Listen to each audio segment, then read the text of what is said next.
minute. They're our new sponsor, aren't they? Yes. That's right. That's why I said something about subs. Come on. You had no clue on that. No, I had a clue.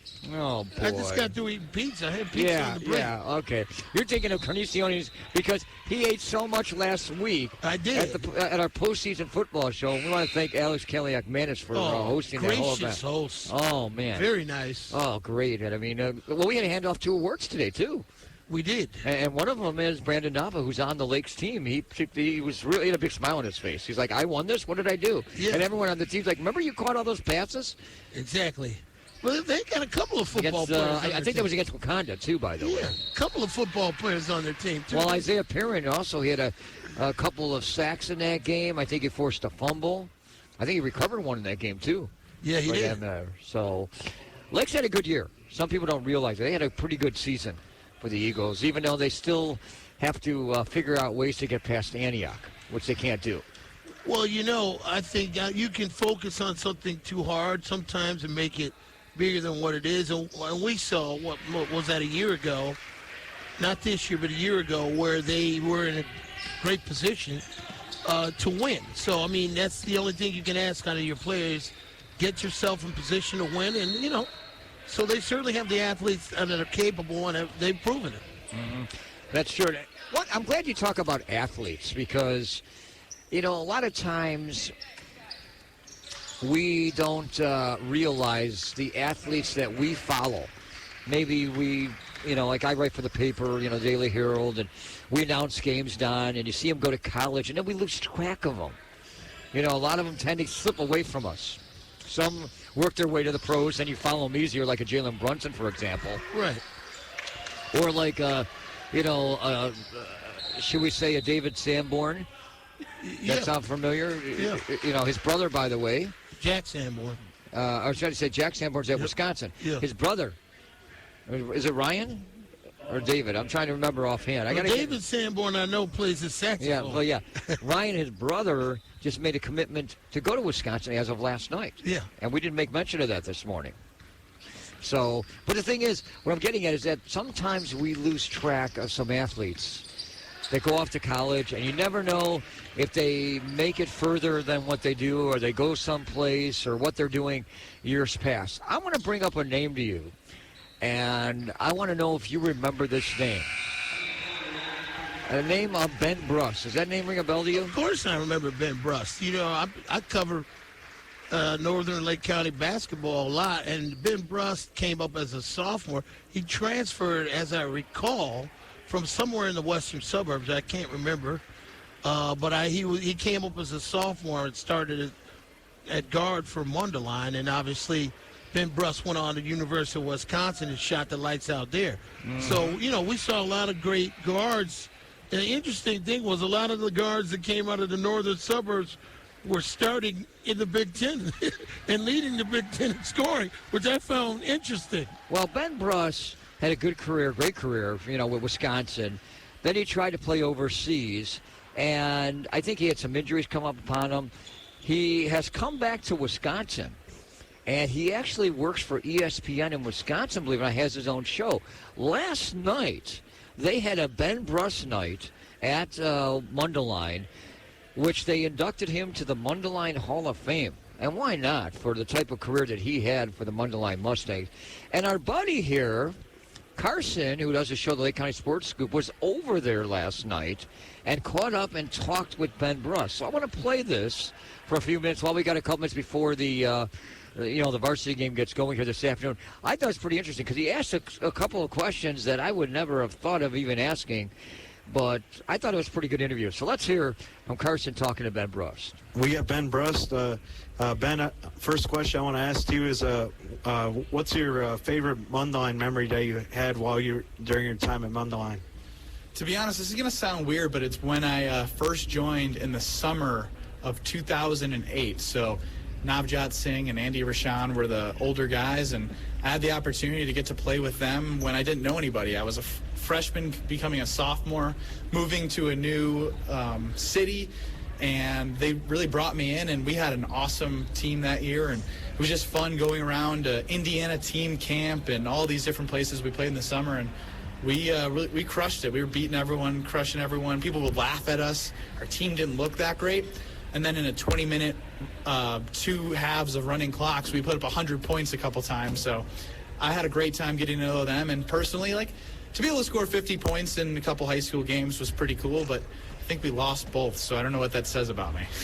That's a similar question to what Coach Garcia's trivia question he wants to ask. Coach Garcia wants to know, in the championship game when you guys were in Bloomington, he wants to know if you remember which team you guys played and lost to.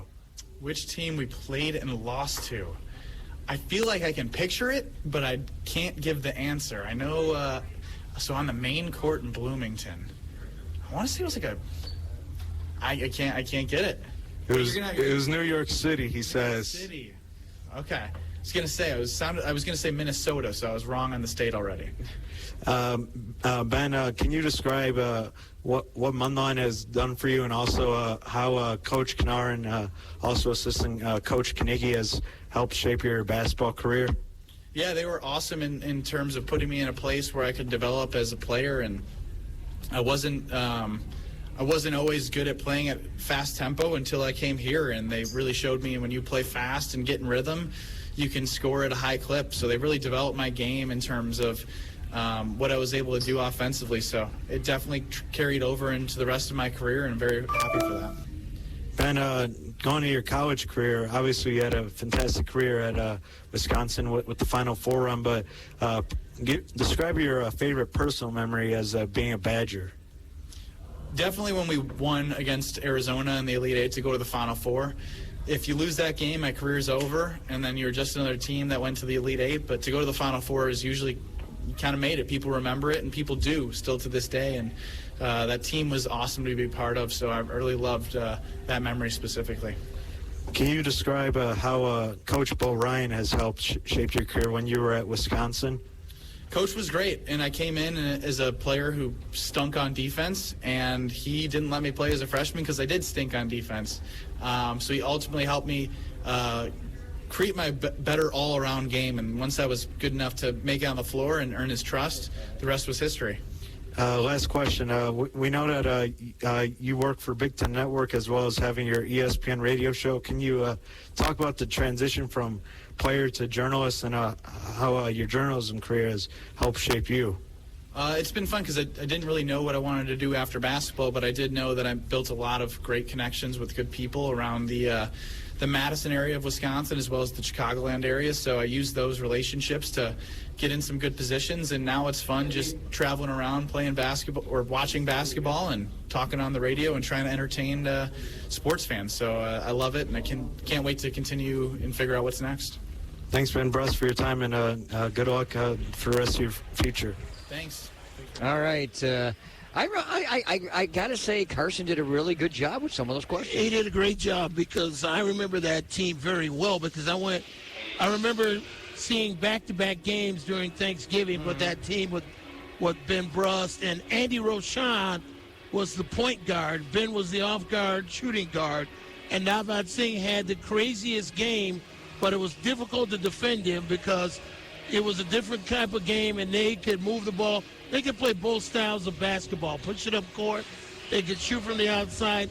And Andy Roshan is now coaching over at Lake County. You know, he's an assistant coach over there, but and he does basketball camps.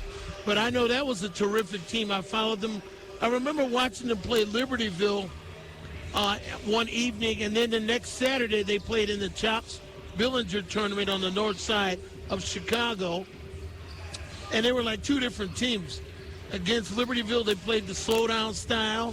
And then we saw them play the up-tempo style against the city teams. So you saw two different looks from the Mundline Mustangs. And Ben Bruss was a part of that. We know what he was able to accomplish once he went on to the University of Wisconsin there and showed his prowess as a guard there. And that was a fun team to watch. The team when he was a sophomore, terrific. The best thing I liked about Ben Bruss, he goes along with all the type of shooting guards that you can ever see in Lake County. great touch, great shooting, great defense. You know, he kind of reminded me of the days of Matt Hellman, the Kyle Kessel area. Yes. You know, going back 20-plus years ago. You know, guys that you just can reminisce. And when he went to Wisconsin, I had a chance to go over and see him play against Northwestern and then interview him after the game. So, and I brought that interview back here to the show, believe it or not, to the Sports Corner on the morning. So it was kind of exciting because he was so happy to see me. Hey, how you doing? I haven't seen you in a while and so forth. He remembered. He remembered those days that we covered them, not only with the radio station, but also when I wrote for him with the newspaper at the same time. And a great player, great person.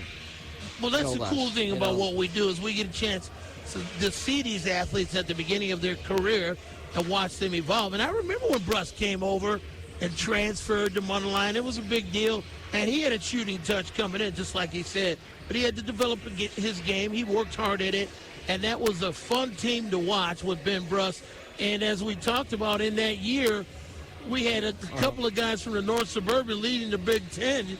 You know, we go back to Brandon Paul, Ben Bruss, guys like that out of our conference that were leading the Big Ten in scoring, you know, and at the top of their game. So it was nice. I think he was part of the group that there were 7 Division I players that went out with that group. You know, Evan Boudreau, Ben Bruss, Brandon Paul. I'm trying to think of a few other names, but there were 7 of them that were actually went out to play D1 ball.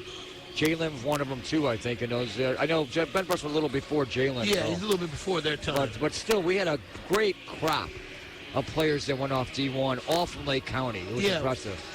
Lake County was highly underrated in terms of the caliber of basketball players that they were turning out. We had good coaching and good resources and athletic kids. And, you know, we talk about athletes. Well, the Lakes had their own share of athletes. You remember watching T.J. Edwards as a quarterback, then going on to the University of Wisconsin, becoming an All-American linebacker now with the Philadelphia Eagles. So we can think of a couple of names, but we've been lucky to see some good athletes. You know? Some great athletes. John, we need to take a break. We'll come back. We want to see about these athletes in front of us. Yeah, we do. Between the Grayslake Central Rams, the Lakes Eagles. We'll come back. We'll talk about teams around the floor. We're getting ready for the matinee coming up right here on WRLR. More of the pregame show right after this. 88.3 FM, WRLR LP, Round Lake, Illinois. Today's sports broadcast is made possible by O'Keefe, Lewis, and Bruno PC. Proud to sponsor another season of Lake County High School sports broadcasts on WRLR 98.3 FM. Helping home buyers, sellers, and others with real estate transactions. O'Keefe, Lewis, and Bruno PC can be reached at 847-675-4790.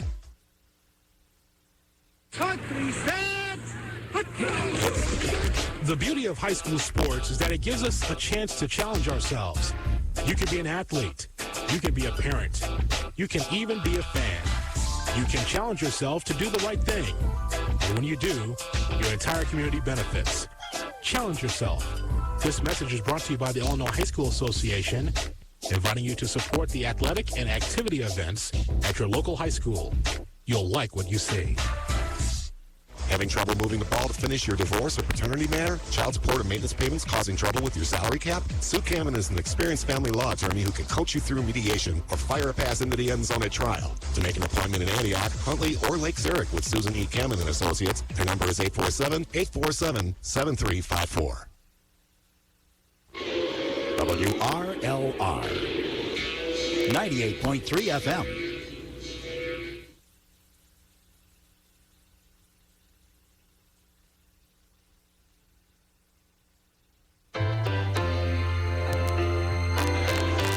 Welcome back to Lakes High School in Lake Villa. Don Johnson, Rusty Silber here with you. And Don, we're getting ready for this matchup this afternoon. It's an afternoon matinee. Where's the popcorn?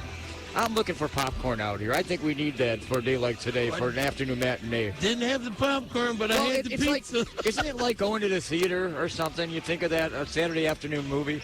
Is that what you think of, like an afternoon of basketball? It is. You're comfortable. You're ready for the feature, the main feature, right? Yeah, well, the thing is, make sure we get butter on that popcorn, too. Yeah, you got to get a little butter on that popcorn. Popcorn and butter. Yeah, you do. So, hey, this game here today, both teams kind of match up fairly well, record-wise, anyhow. Grayslake Central 2-5, Lakes 2-4. Grayslake Central's got a 1 win in the conference, only 1 game they played so far.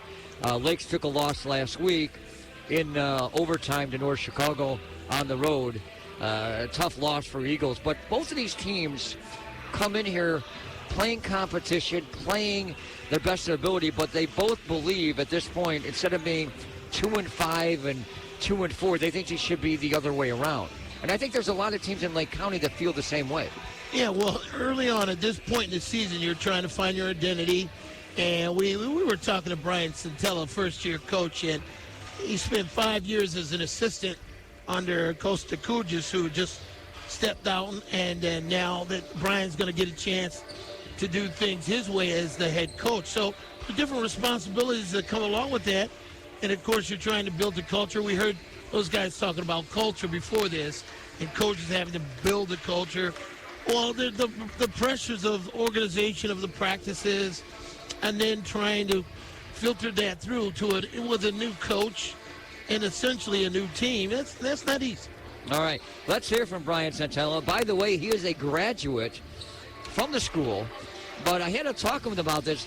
He actually graduated before the split. So he came from the original Grayslake Community High School. He was the last year before the split between North and Central. But he did come from Grayslake High School. It's hard to get used to that when you think of Central and North. It is. He graduated in 05. So let's hear from the coach who got his first win, by the way, as being the new head coach over the last week. 51-49.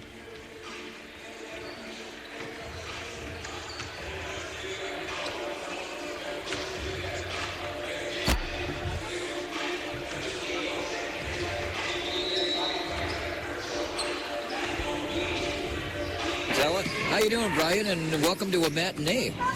Yeah, I'm doing great. Excited to play a 2:30 afternoon game here on a Saturday, away conference game, so couldn't be more excited.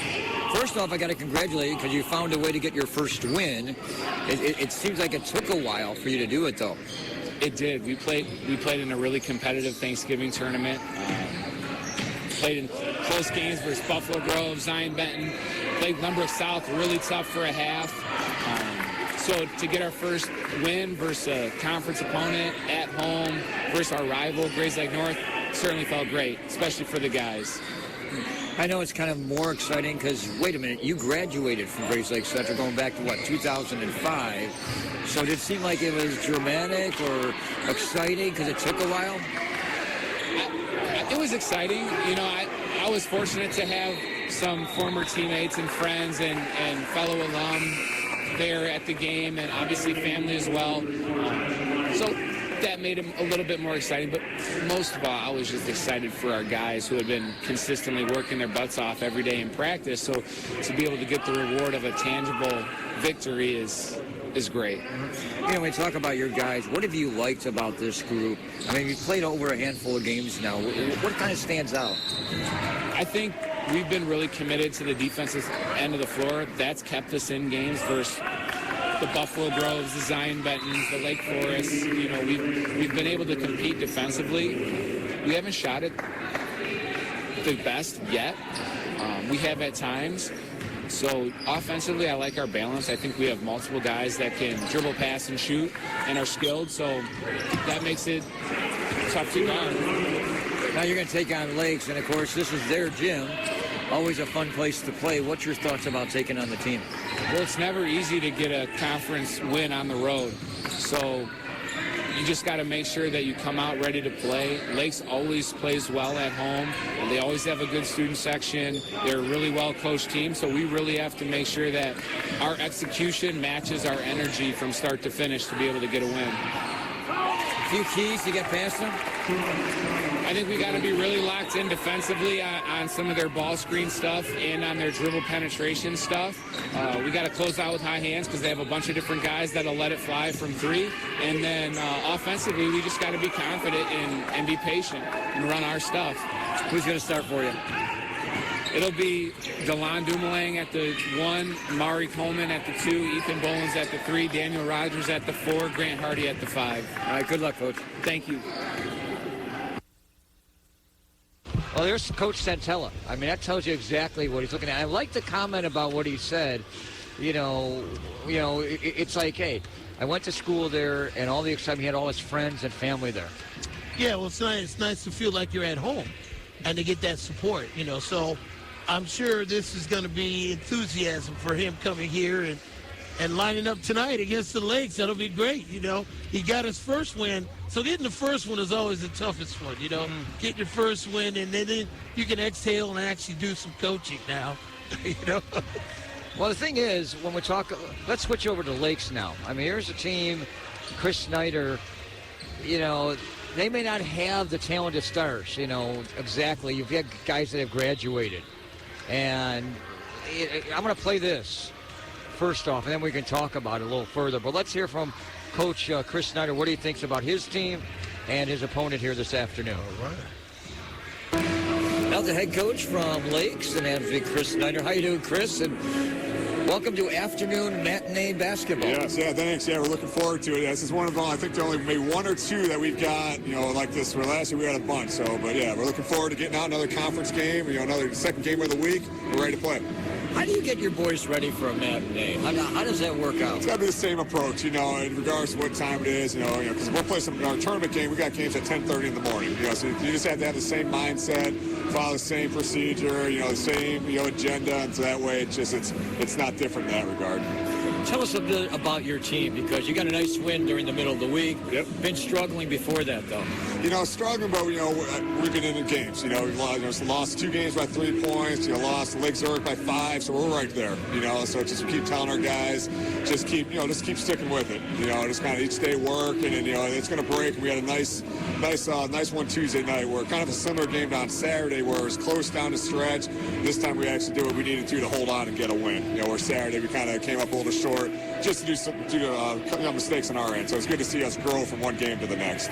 You know, one thing I've noticed this year is the Northern Lake County Conference is a wide open race. It's unbelievable. I've never seen this, even back in the days when it was back, you know, with the, you know, back with the Prairie Conference. Sure, yeah. For a number of years. What's your thoughts about how it's wide open? It is. You know, and any coach you talk to, you know, we talk quite a bit, has the same sentiment. It's just like it's going to be a fun race. Every night you got to be ready to play. You know, and that's what I love about basketball in this conference is that, you know, every night is a battle. You know, you got to come ready. You know, and there's a lot of great coaches and great teams, which I think makes for good basketball for the fans to come and watch. Your opponent here, Grayslake Central, what do you know about this team? You know, they're solid. You know, they're a team that their record's not indicative of how good they are. You know, they've played a tough stretch at the beginning of the year, and they're battle-tested, and, you know, they've got some seniors that do a nice job for them. And they do a nice job of running their stuff, you know, and it's going to be a challenge for us to, you know, to guard them, and also with the 6'7" inside, the height they have, you know, they do a nice job. You know, they're a team that, you know, is good. Like I said, going to be right there, I think, in the conference race, too. What are a few keys you need to get past them here? I think the biggest one is just post defense. You know, Hardy's a load inside. We got to have a team effort, you know, because we don't go any taller than probably 6'4", you know, on a good day. So, you know, definitely that's going to be key number one. And then just being solid on both ends, you know, just, you know, fighting those stretches where we lose focus or kind of lose composure with the ball, which leads to a fast break point the other way or a turnover. You know, just hopefully learning that, you know, those things add up and, you know, can cause you a loss. Who are you going to put on the court as your starters? So we're going to start with Jake Sanders, Chance Andell, Matt Wiekert, Brandon Nava, and Matthew Pollock will be our starters today. All right, Coach, good luck. Thank you. All right, we got Chris Snyder talking about his team there and talking about what we're expecting for the, you know, the game here today. And I'll tell you one thing. What he said there about Grant Hardy is a lot for the team to handle. And that's going to be the important thing, trying to deal with that situation, because Grant Hardy is going to be a lot. It's going to be something that they're going to have to work out with. And as I'm saying, you know, Grant Hardy is going to be hard, I believe, Don, going into this game for Lakes to handle. You got a bunch of new players on this Lakes team compared to the last couple years. They've got some ability. They got something to do. Grayslake Central's got some players back from last year that have strength, ability around the basket. They can move the ball, and getting rebounds is something that stands out. Well, you talked about Grant Hardy. He stands at 6'7". He's a senior. He's been averaging just about 8 points per game and about 2 blocks and 9 rebounds. And he's really that presence in the middle that you speak of for Grayslake Central. And really, you know, they're going to have a tough time with him. And what you see in the lineup for the Rams is a lot of kids that are two-sport athletes. You know, they just don't play one sport. If you look at Ethan Bolins is in there. He's a lacrosse player. He may end up playing lacrosse in college. He's that good of an athlete. Then Amarion Coleman is in there. You know he played on the football team. He's a defensive back, one of the top scorers.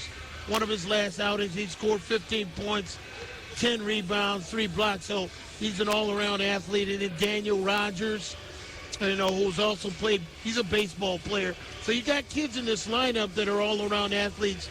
And Dylan Dumoulin that we heard about, in the pregame from the coaches. So you got kids that are all-around athletes for Grayslake Central, and the Lakes are going to have to do their due diligence on defense against these kids because they can move that ball around and make things happen. Mm-hmm.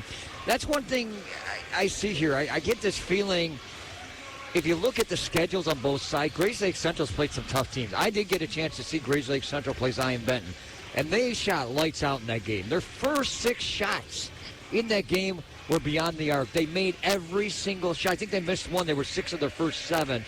But they were 9 of 12 in the opening quarter. Wow, that's coming out on fire. 9 of 12 for the opening half. Let me stand it corrected. 17 of 23 for halftime. They did hit a drought in the fourth quarter, and then they needed basically a shot at the buzzer to force the game to OT. But Zion Benton kind of withered them down is the best way to describe it in the overtime. And they beat him 73-64. Yeah. But I'll tell you one thing, Worthington was like, that was like a playoff game out there. That's the way he described it. And it's Thanksgiving, and Thanksgiving tournaments are good for the kids, get warmed up, get the teams to learn their identity, as we talked about, and just seeing where you are against different competitions outside of your conference. So, tough loss against a good Zion Benton team that's traditionally a good basketball program.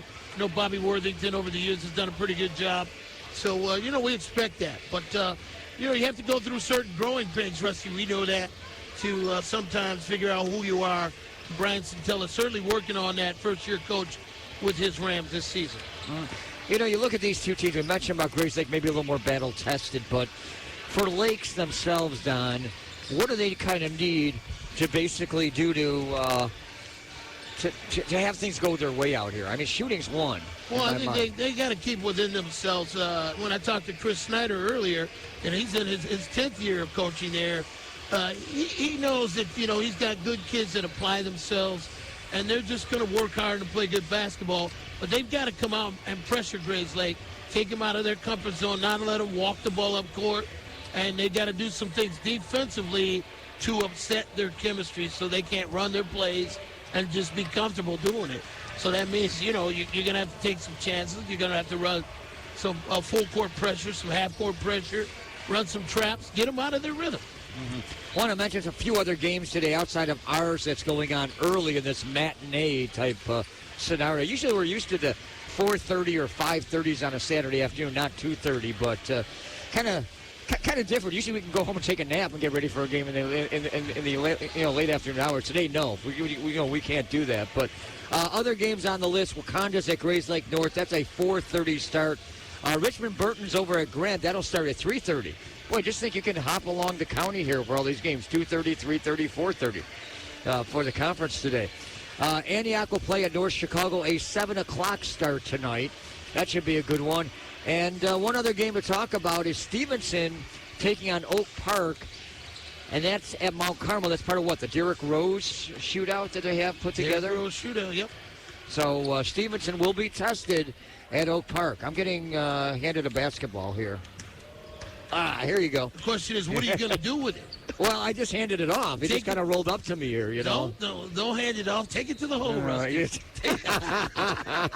That was good. On that note, we'll take a break. We'll come back because we'll have the starting lineups and the opening tip right here on WRLR.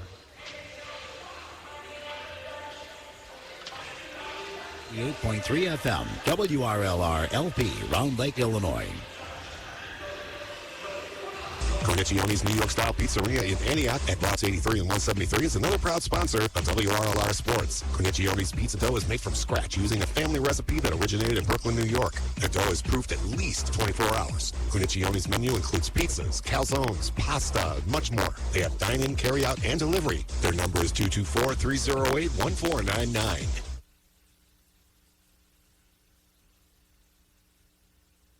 WRLR is community radio. I feel much more informed with what's happening today. When we say community, we really mean it. It's not like corporate, it's just a good station, you know? We don't belong to some large corporation that makes a profit from this station. Because I like the diversity. And listeners won't be forced to listen to large blocks of advertising. Operations at community radio stations are made possible through grants and underwriting from companies within this area of operation. And donations, funds, and equipment, services, and time from area residents who volunteer their time to get involved. It's as if it's my next door neighbor talking to me, only he's on the radio instead of next door to me. Real people just like you. I like them. They tell it like it is. Local focus, local news, local music, of the local people, and by the local people. It's different than the rest of the stuff I hear. I love the show. I listen every day.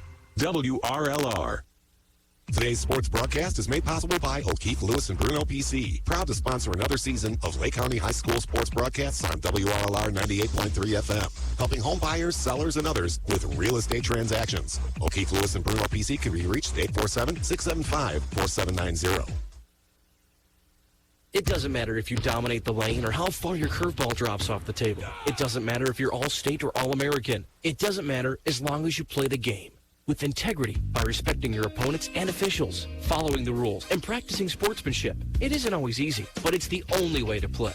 If you can be a good sport and treat your opponent the way you'd like to be treated, then it doesn't matter if you have a rocket for an arm or a cannon for a serve. You'll always be a champion. Sportsmanship. Are you up for the challenge? This message has been brought to you by the IHSA. Challenge yourself.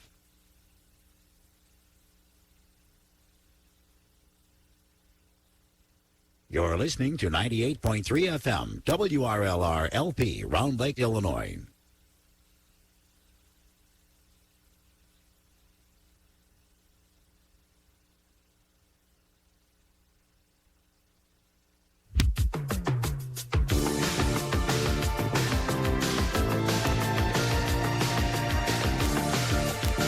There are battles, and there are plenty of battles in Lake County, especially when you get two teams that are kind of running around the same area of records. But it is like the middle of December. We're not even at the holiday break as of yet, but we got a great matchup in the Northern Lake County Conference between the Rams and the Eagles from Lakes High School. Good afternoon, and welcome to our matinee of basketball this afternoon. Don Johnson, Rusty Silber on hand. And it should be a good matchup between these two teams, the Eagles and the Rams. Somebody's going to come out of here with a big win, but it's only the second conference game of a long, long season ahead of us. Yeah, Grayslake coming in with a 1-0 conference notch, and of course the Lakes Eagles 0-1, and looking for a win here, and that will be something good for Chris Snyder's group in front of home fans. They're coming off a 47-42 win. So they're 2-4 overall, and I think Grayslake Central is at 2-5. Do you have some starting lineups? I know they're announcing them in front of us, but do you have them? Yeah, I mean, for Grayslake, you're going to hear from Grayslake. Well, you just heard from the Lakes Eagles. And I think starting for them, we're going to see Jake Sanders at one guard. And then we're going to see Chance Handel and Brandon Nava in that lineup with starting five, and Matthew Pollock. That's going to be your starting lineup. And Matt Weikert.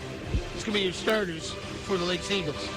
All right, we're ready for basketball. Matthew Pollock will tip things off against Grand Hardy. Grayslake Central Rams coming out with their green jerseys, green shorts. Color of money.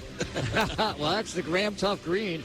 And, of course, Lakes coming out with their white home jerseys with red numerals. We're ready to go. We're courtside. Don, protect me if any basketballs come this way. Yeah, you protect me, too. That's what we had a couple weeks ago. Tip comes down to Grayslake Central. They have it. They're coming at us.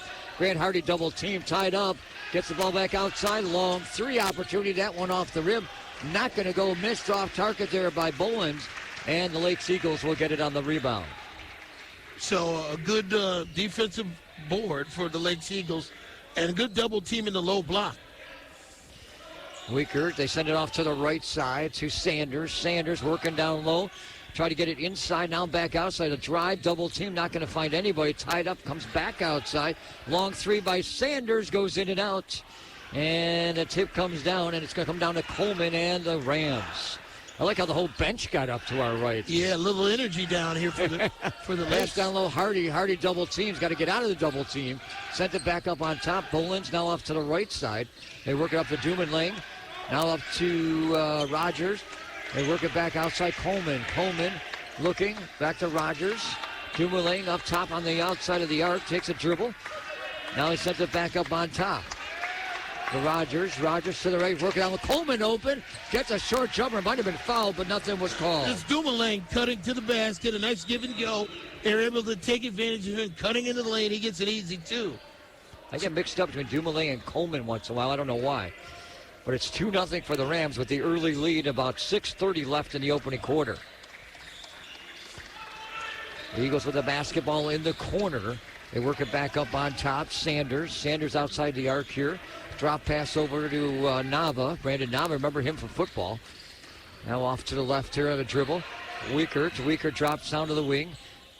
Pass off comes back to Weikert. Weikert going to send it back over to Sanders. Sanders in the lane, dishing back out. Lake's very patient offensively. Yeah, and you can tell they're going to be content to set their plays, run their plays. Chance, Andale Chance, they work it back to the top. Sanders, they work it down low, little push, nothing called. In and out, now the baseline move, shot and pass down low, not going to go. Stolen away and on the run. Dumoulin driving in, dishing off. Hardy going to, whoa, he lost the ball. Look out. Hardy was coming at us. Don, you were going to get your football move. Oh, yeah. Ball out of bounds to the bench. I didn't want him to go over the bench and hurt himself, but he was coming. Over the bench, that was going to be over the table, I think. Yeah, Matt Pollock, he's a big boy. By the way, that is a turnover on a bad dribble, and Eagles back with the basketball in the front court. I was worried. First time I think I've ever been worried about the equipment. Well, I had my hands out. I was going to push him back if he got too close, but he was right there in our face. Hardy, by the way, in the post trying to front Matthew Pollock. He's going to earn the first foul of the game. So it's 2-0. Grayslake leads it right now, and of course the Lakes have a chance to even it up here. I think these players are a little off kilter early on here. Pass inside, nice little move, can't get it to go in by Sanders. Rebound taken down by Nava, comes back out. So Pollock does a good job of clearing on the offensive board. He's resetting in the low block. Double team, dropped it off, ball mishandled. Nice save on the baseline, back out Sanders. Pull-up jumper in the lane, in and out, not going to go. Sanders had a clear lane to the bucket. I don't know why he just didn't lay that off of glass, the window, for an easy layup.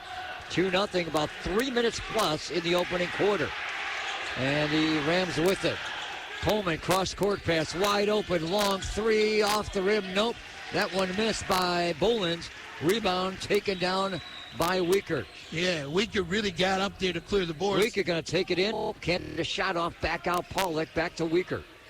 Weikert working it over. Nava. They work it down. A nice pass. Little scoop and mishandled on the shot by Weikert over the rim. Yeah, he was right there on the inside. They're just a little nervous. They got to calm down and just play their game. Coleman. They work it over. Rogers up on top. Now to the right side. Dumoulin. Bolins up top to the right here. Now lead pass. Dumoulin dribbling, stopping, popping, shot up, and off the rim. Nope, not going to go. That was a good shot by Dumoulin, pulling up in the paint. Just couldn't get it to fall. Still 2-0 Grayslake. Chance, Pollock, they're going to work it around the perimeter. 3:48 left opening quarter, still 2-0. Working in the post. Little fight. Shot put up and in. Count that for Pollock. Good power move by Pollock. Went to his right, then put it up with his left. And laid it up off the glass to tie this game up. Knotted up at 2. Hardy up top here outside the arc. Going to shoot it? Nope. Going to pass off the side. Dumoulin takes the dribble, feeds it to the outside. Long three off the rim. Not going to go. And on the rebound, comes down to Lakes and Pollock. So Grayslake having some good looks at the basket. Just can't get it to fall. Sanders, they work it around. Weikert now off to the wing. It comes back up on top to Chance. Over to Nava. Now up on top here. Weikert, they work it up on the perimeter. Patience is what Lakes is doing here. They work it down low, tie up. Pollock sends it back out. And it comes back to the top here. Weikert back to the corner. Now comes back up on top to Nava. Working that ball in and out. Trying to work in there. Nava tied up. Back outside. Chance for three. Nope. We're going to bring it back out. I kind of like that. Chance for three. Remember that. Well, we got a good matchup in the low post going on between Pollock and Hardy. Chance now back out to Nava. I'm going to save that at some point here today. I can see that coming. 2:22 with 2-2 tie here. Opening quarter. High school basketball here on WRLR. Lakes trying to work it down low. Inside, they feed it. Tie up and a foul here. And Brandon Nava just earned himself maybe 2 free throws. Daniel Rogers got a piece of it, but they said he hit the hand as they're going to make the call over here. I believe that's Philip Schmidt giving the indicator, one of the refs. We got Philip Schmidt, Rich Peterson, and Ron Lorenzo tonight, our referees. I've heard these guys' names before. Yeah, we have. We've seen them around. Rich Peterson used to be a football coach at Zion at one time. That's right. Now a referee. Well, first free throw, by the way, was made. Getting it done at the charity stripe. That's a good sign for the Lakes. So Brandon gets a free throw, makes it 3-2. Nava making the first of 2. Another one coming up. 2:11 left. Second free throw. Rattles the rim. Comes out. And a rebound taken down by Hardy. So 3-2.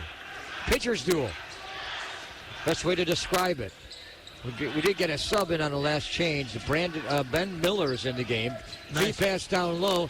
Tiffany with a shot up. Nope, not going to go. Rebound. Nava had it, lost it. Pollock picks it up. Ethan Bolins gave a nice pass to Griffin O'Gordon, who's in the lineup now.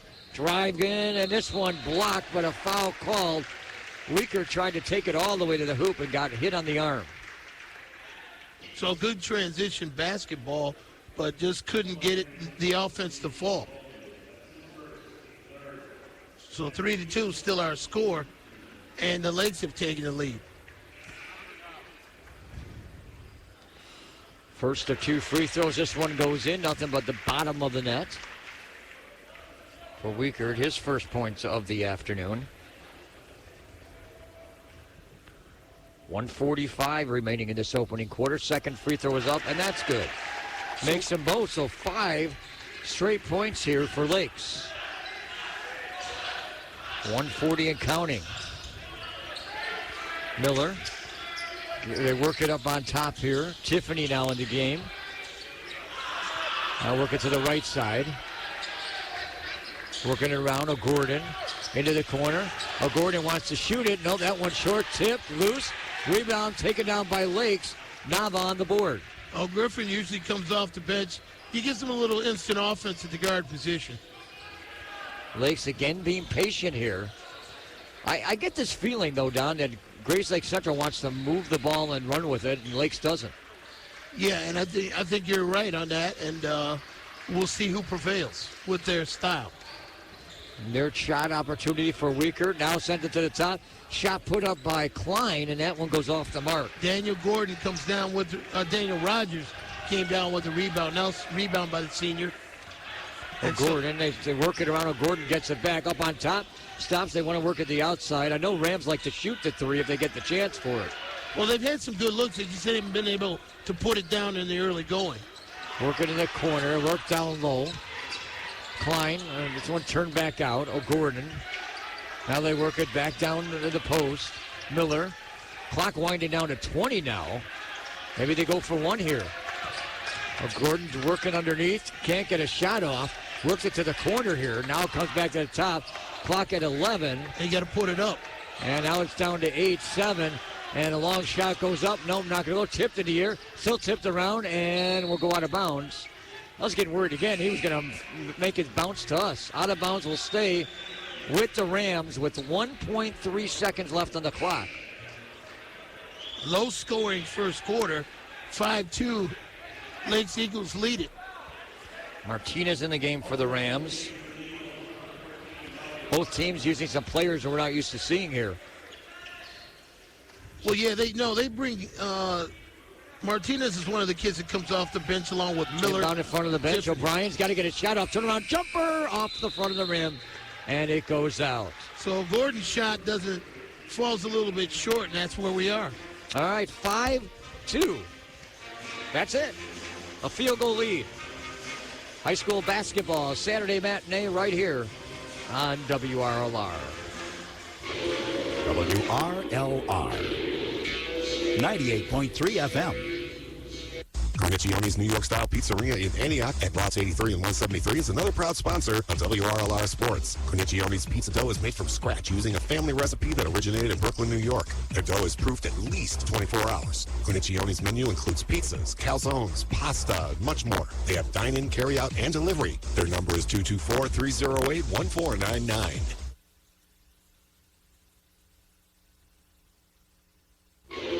WRLR 98.3 FM.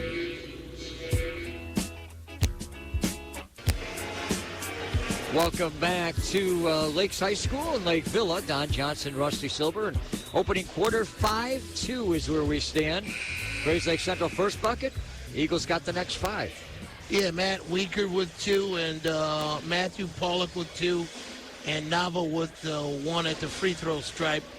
And Dillian Dumalong has the only 2 for Grayslake right now. So we've seen an interesting matchup in the low block, and we're going to keep our eyes on that. Grant Hardy going up against Matthew Pollock. All right, Grayslake Central on defense here. Lakes with the basketball start the second quarter. We got some wholesale changes in the lineup this time out. They're both coaches shuffling the lineup here. And they're working around a lot of players. Chance will drop it off here to the left, off to Michael Gardner in the game. Now it comes back over to Chance. Chance bounce pass off to the wing. Working it down in the post here, Pollock. And bounce it back up on top. Tyler Gunther, and I remember him. He puts up a shot. That's not going to go. Gunther can hit the threes. He's now a senior. Now a pass in the front court here is Grayslake Central looking to work the ball and try to create something to happen here. Rogers. They work it over to Martinez. O'Brien going to stop and pop a 3. Rattles in and out, not going to go. Offensive board taken down by Tiffany. Back to O'Brien. Now Martinez up top to the right side. And we got a touch foul. That was like a hand check foul, I think. Yeah. So Philip Schmidt making a quick foul call there on the hand check. It's about a minute into the second quarter. 5-2 is our score. Grant Hardy coming up off the bench. He's going to check in. And so will his counterpart, Matt Pollock. They'll work it down low when Martinez. Tiffany can't handle it. Now it comes back up on top. O'Brien up top to the left side. Now back over. The pass over to Tiffany. Tiffany up on top to Rogers. And they're asking for some movement here, and they're not getting the movement they want. Driving the lane, shot put up, and a foul called in. It looks like free throws coming up for Rogers. Yeah, Brandon Nava will be called for the foul as he drove to the bucket there, and Nava just got him over the top. So going for a few free throws will be Daniel Rogers. So he had the lane there, and he took advantage of it.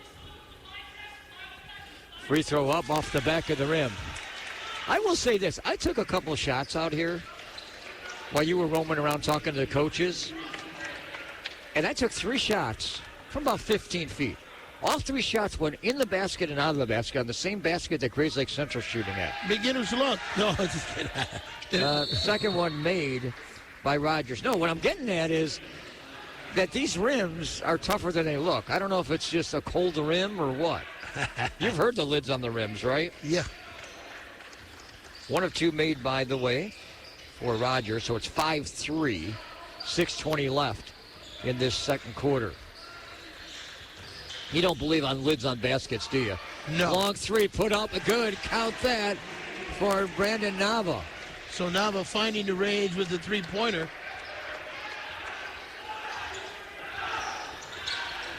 By the way, I thought it was a 3. I think it's a 2-pointer.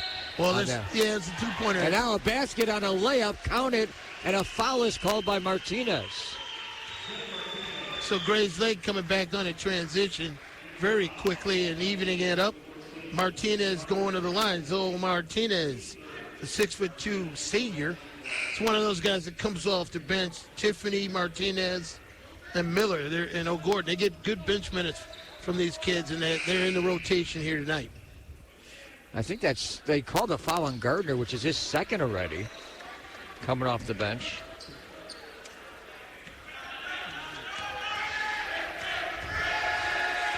So Martinez free throw up and good. He drains that. Taking advantage, Martinez. 5:55 left, and it's 7-6. Hunter then throws it in the back court, and it's picked up as an over in the back by Wiekert. Miscommunication when you see that. Yeah, and it's still early on in the season, but you got to be talking to each other out on the floor.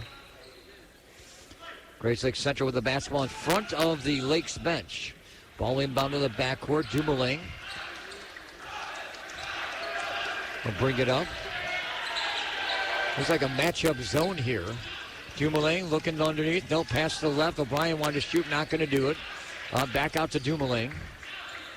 So Chris Snyder trying to throw a little defensive monkey wrench in the plans here. And a pass off to Hardy, and traveling is called here. And it worked. They got the turnover. Gave them a different look, and they weren't able to handle it. So it was a defensive change by Snyder, as he told me he was going to change things up a little bit because he has to against a Grayslake team that can shoot well. Now Rams just inserted 3 different players. Coleman's one of them. And Coleman tried to slow himself down, and his body just kind of caught Pollock, or make it weaker, and a foul called here. Got a feeling we're looking at the old strategy chess game here. And we'll see whose moves have the greatest impact. 5:14 left, 7-6 our score in the second quarter. Sanders will get that ball off to the right to Nava. Nava bounce pass to the right of the arc here. Pollock over back to Sanders. Sanders up top to the left here on a dribble, trying to work it in. Now pass to the corner. Nava. Looks like a man-to-man defense here by the Rams. Now a bounce pass. Ooh, a little dribble, mishandled. Gets it back here. Work it up on top here to Chance. Andel Chance. Sanders against Dumoulin. That's a nice matchup. Sanders trying to work around the ball. Now pass back out. I think Dumoulin has a little bit of size on him and experience. Right now, Lakes is very patiently trying to get something to work, and it's not working that much, where Chris Snyder has decided, let's talk about this and see if we can get the offense a little bit better. So, timeout taken. We'll take a timeout, too. High school basketball right here on WRLR.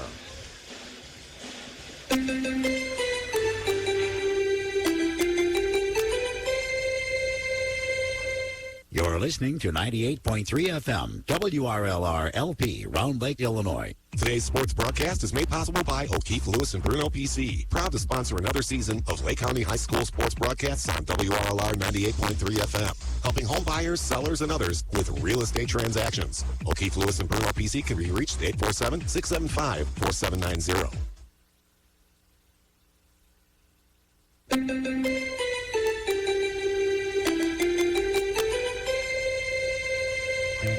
You're listening to 98.3 FM, WRLR LP, Round Lake, Illinois. Back here at Lakes High School, Lakeville. Don Johnson, Rusty Silber here with you. And we're in the middle of the second quarter. 4:23 left. 7-6 Eagles leading the Rams. Low-scoring game. Chris Snyder just took a time out to talk to the Eagles troops. You know, he played his basketball at Wheaton North in high school and then went on to Carthage College. He's in his 10th year as coach here. I got this feeling, Don, it might be the first team to 30 wins. Right now, the Lakes Eagles trying to work the ball down low against this man-to-man defense, and they are still having issues trying to get it there, to be honest. Yeah, Grayslake's got the size on him, no doubt. Weaker with it up top, trying to get a bounce pass over to Sanders. Sanders now off to the right side to Chance. Chance looking to go inside. And we got a push foul underneath the basket as he worked inside. Yeah, well, Hardy's been going at it against Pollock down there.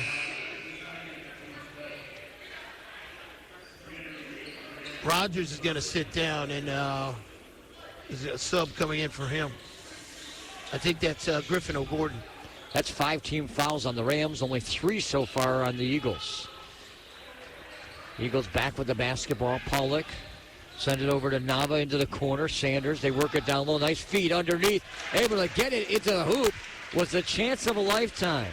Yeah, it was a nice give and go to Chance Handel.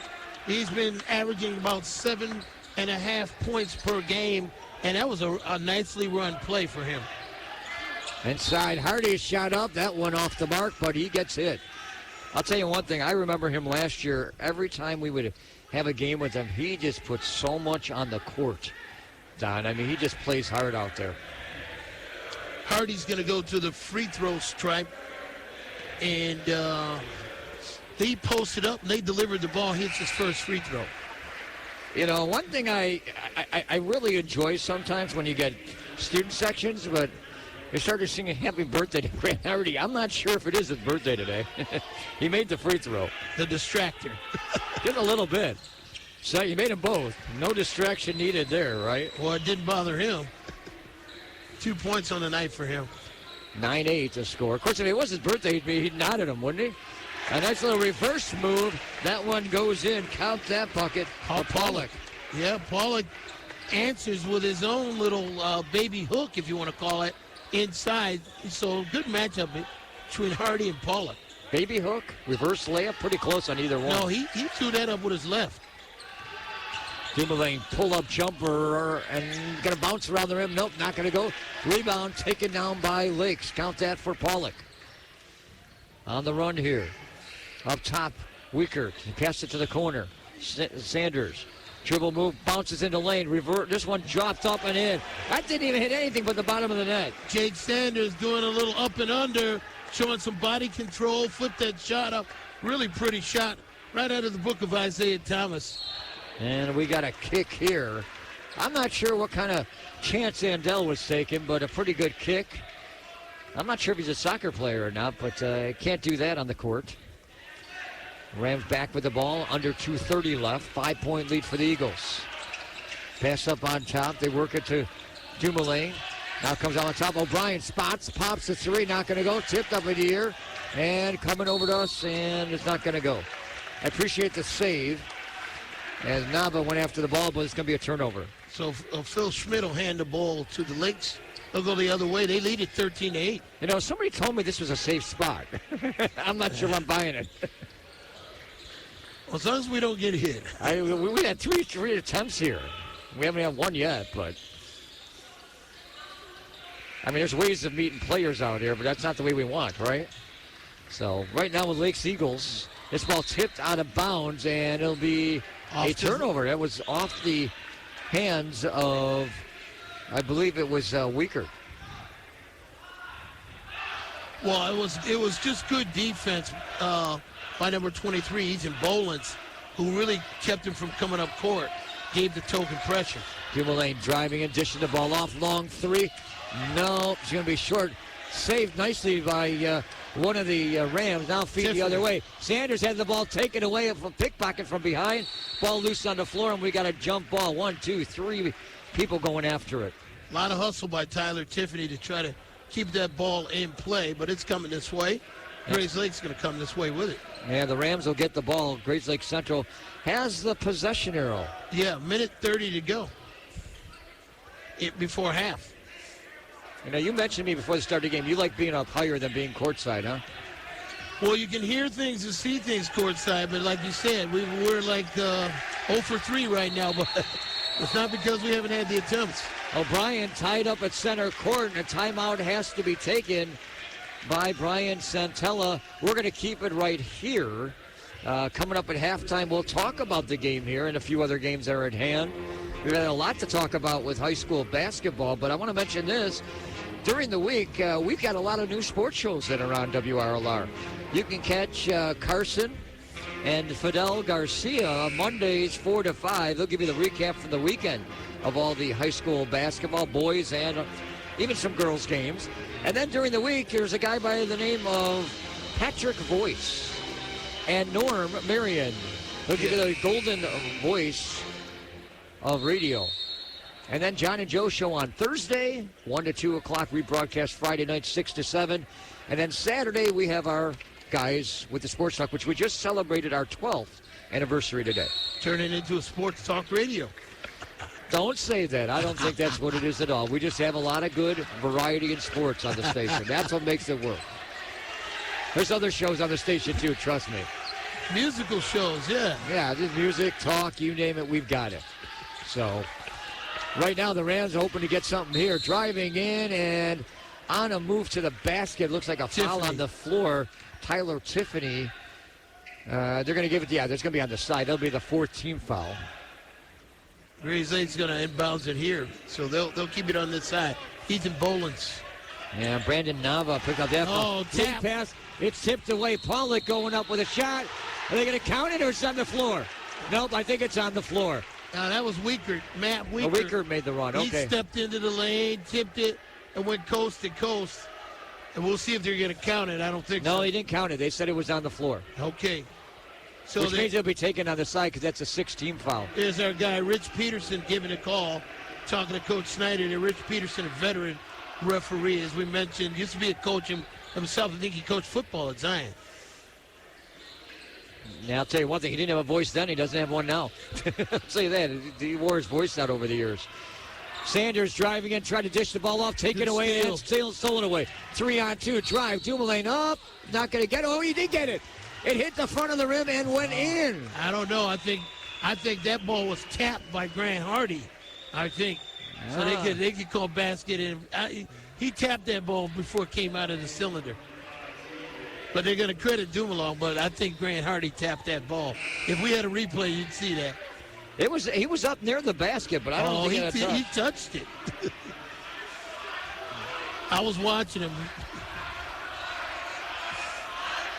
Man, we don't have the likelihood of any replays here. Not on radio. Dumoulin's three-point play opportunity, free throw up, front of the rim. No, strong offensive rebound by Hardy. 3 Lakes players around him, and someone's going to get caught with a bump here. We're going to have to rely on theater of the mind. And this should be a one, and no, it's going to be 2 shots. I don't know if he was really shooting on that. That foul will go to Pollock. It looks like a foul on the floor. Tyler Tiffany. They're going to give it, there's going to be on the side. That'll be the 4th team foul. Grayslake's going to inbounds it here, so they'll keep it on this side. Ethan Bolins. Yeah, Brandon Nava picked up that ball. Tap. Pass. It's tipped away. Pollock going up with a shot. Are they going to count it or it's on the floor? Nope, I think it's on the floor. Now, that was Weaker. Matt Weaker. Weaker made the run, okay. He stepped into the lane, tipped it, and went coast to coast.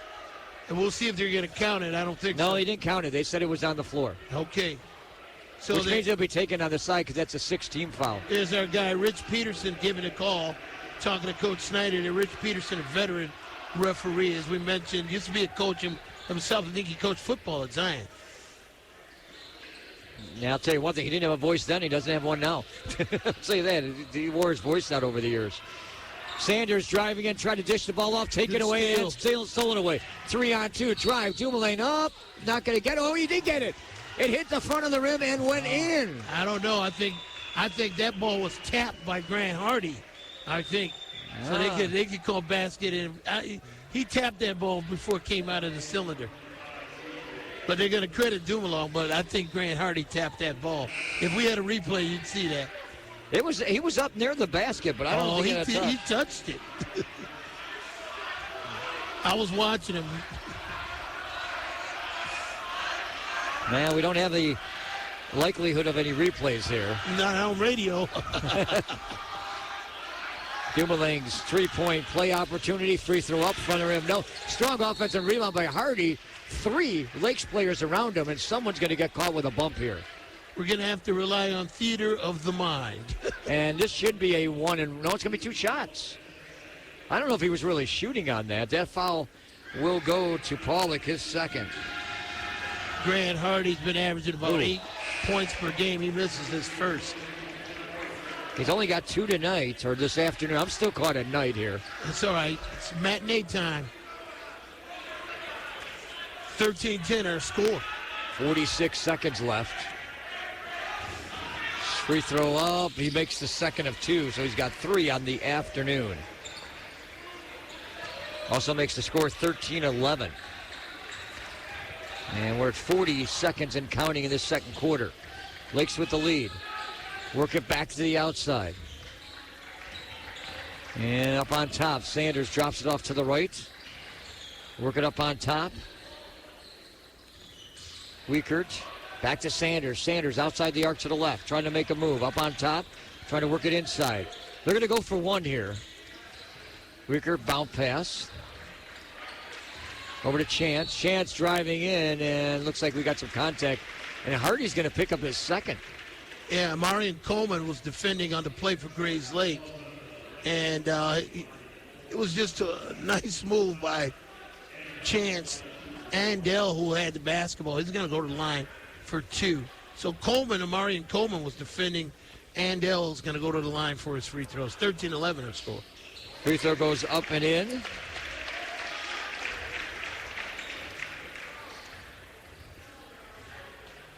So Andell, I keep saying Chance. I like Chance.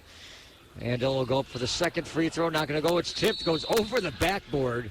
And which way we're going to keep the ball. They say it's going to go to Grayslake Central here. All three referees were kind of looking at each other on it.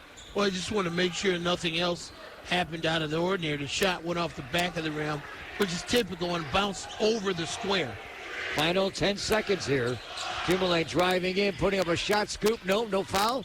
Ball goes out of bounds with 0.5 seconds left to Lakes. Well, Dylan Dumoulin got a good shot. He got into the paint, got what he wanted, just couldn't get it to Someone's going to have to fire something away quickly. Half court step, shot good shot off the side of the backboard. Good effort there by Chance Andell. He couldn't get it to go down. So we've made it to halftime here. 14-11 is where we stand. We'll come back. We'll talk about it right after this here on WRLR.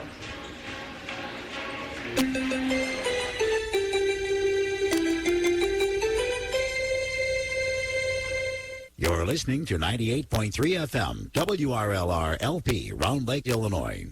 Cornicchione's New York-style pizzeria in Antioch at Routes 83 and 173 is another proud sponsor of WRLR Sports. Cornicchione's pizza dough is made from scratch using a family recipe that originated in Brooklyn, New York. Their dough is proofed at least 24 hours. Cornicchione's menu includes pizzas, calzones, pasta, and much more. They have dine-in, carry-out, and delivery. Their number is 224-308-1499. WRLR is community radio. I feel much more informed with what's happening today. When we say community, we really mean it. It's not like corporate, and it's just a good station, you know? We don't belong to some large corporation that makes a profit from this station. Because I like the diversity. And listeners won't be forced to listen to large blocks of advertising. Operations at community radio stations are made possible through grants and underwriting from companies within this area of operation. And donations, funds, and equipment, services, and time from area residents who volunteer their time to get involved. It's as if it's my next door neighbor talking to me, only he's on the radio instead of next door to me. Real people just like you. I like them. They tell it like it is. Local focus, local news, local music, of the local people, and by the local people. It's different than the rest of the stuff I hear. I love the show. I listen every day. WRLR. It doesn't matter if you dominate the lane or how far your curveball drops off the table. It doesn't matter if you're All-State or All-American. It doesn't matter as long as you play the game with integrity by respecting your opponents and officials, following the rules, and practicing sportsmanship. It isn't always easy, but it's the only way to play. If you can be a good sport and treat your opponent the way you'd like to be treated, then it doesn't matter if you have a rocket for an arm or a cannon for a serve. You'll always be a champion. Sportsmanship. Are you up for the challenge? This message has been brought to you by the IHSA. Challenge yourself. Today's sports broadcast is made possible by O'Keefe, Lewis, and Bruno PC. Proud to sponsor another season of Lake County High School sports broadcasts on WRLR 98.3 FM. Helping home buyers, sellers, and others with real estate transactions. O'Keefe, Lewis, and Bruno PC can be reached at 847-675-4790.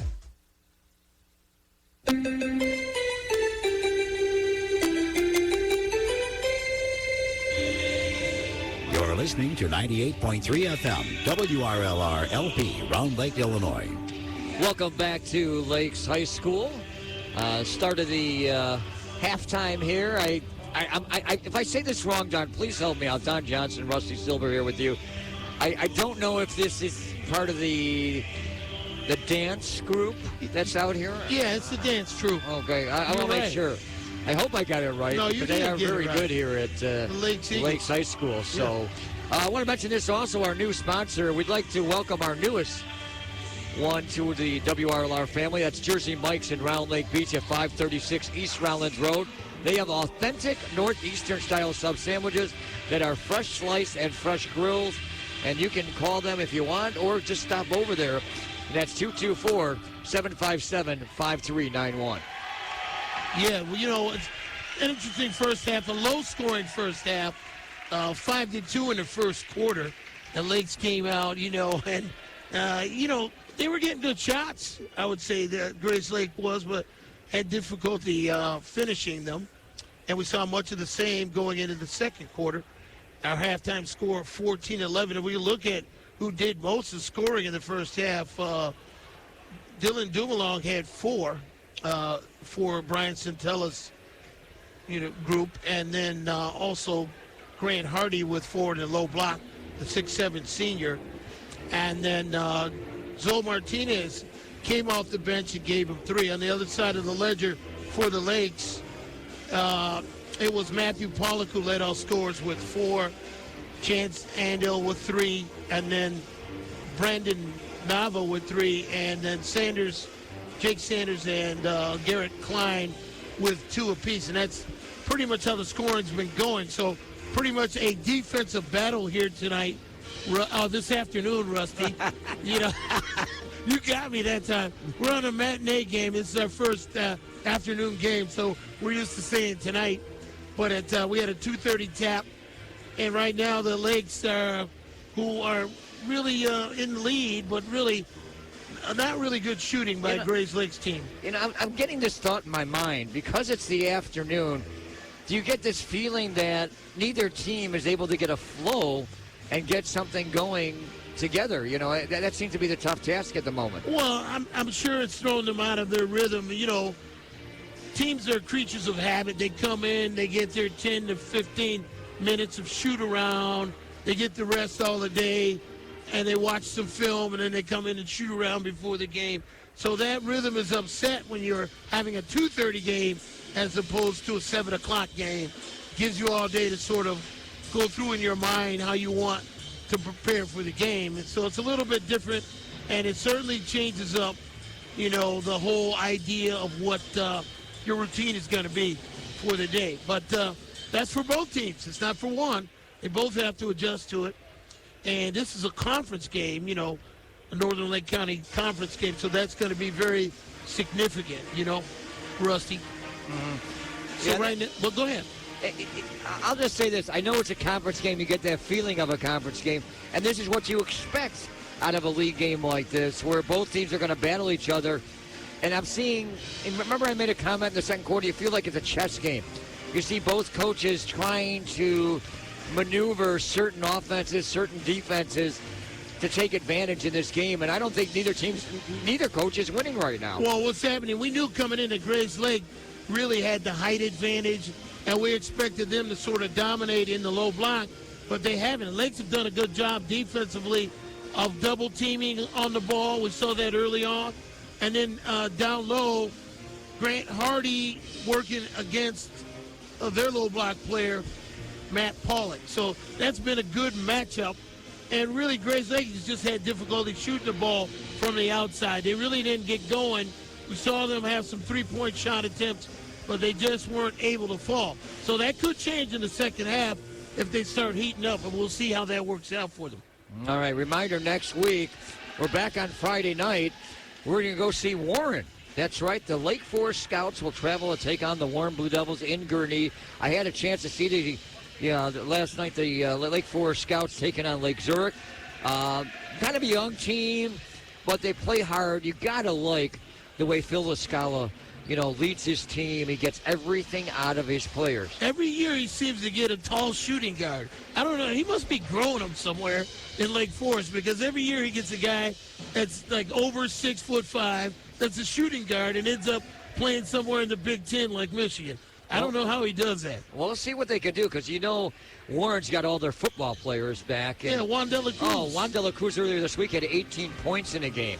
You think he was ready to come on the basketball court? Sure, he muscled himself around to do that, but we'll see what Lake Forest can do. They got a couple players. Joe Malloy last night had 10 points to lead the Scouts. Unfortunately, they got outscored 16-5 in that final quarter against Lake Zurich. So we'll see what happens. I mean, they've been struggling a little bit. They haven't been able to find the winning ways. They haven't got a win in the conference. Warren's been able to pick up a win. They've got a few victories on their hand. And I think Warren's starting to get their feet underneath them to figure out what type of team they are. Well, Warren's always been known for their basketball program, but here lately, football program is taken over as the highlight of what Warren Blues Devils do. But it's interesting to see football players who had some success. And when you have success in one sport, it carries over in your mindset. So we'll see what those football players are able to do as far as energizing their basketball teammates. All right. Both teams back on the court warming up. We'll come back. Second half coming up right here on WRLR. WRLR. 98.3 FM. Having trouble moving the ball to finish your divorce or paternity matter? Child support and maintenance payments causing trouble with your salary cap? Sue Kamen is an experienced family law attorney who can coach you through mediation or fire a pass into the end zone at trial. To make an appointment in Antioch, Huntley, or Lake Zurich with Susan E. Kamen and Associates, their number is 847-847-7354. WRLR 98.3 FM. Welcome back to Lakes High School as we get ready to start the third quarter. Both teams on the court. There's the big whistle. And Lakes will have the ball to start the second half. Been a highly contested, low-scoring game. We'll see if something changes to start this half. Eagles with the basketball. Sanders bounce pass down low.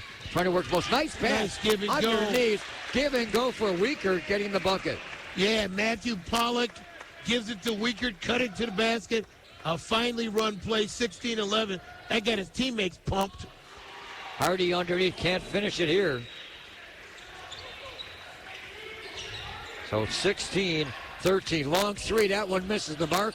And on the rebound, it comes down to Grayslake Central. Credit that board to Rogers. So Rogers clearing it. Grayslake Central has a chance to cut into this lead. Pace is picked up here. Look out, mishandled pass.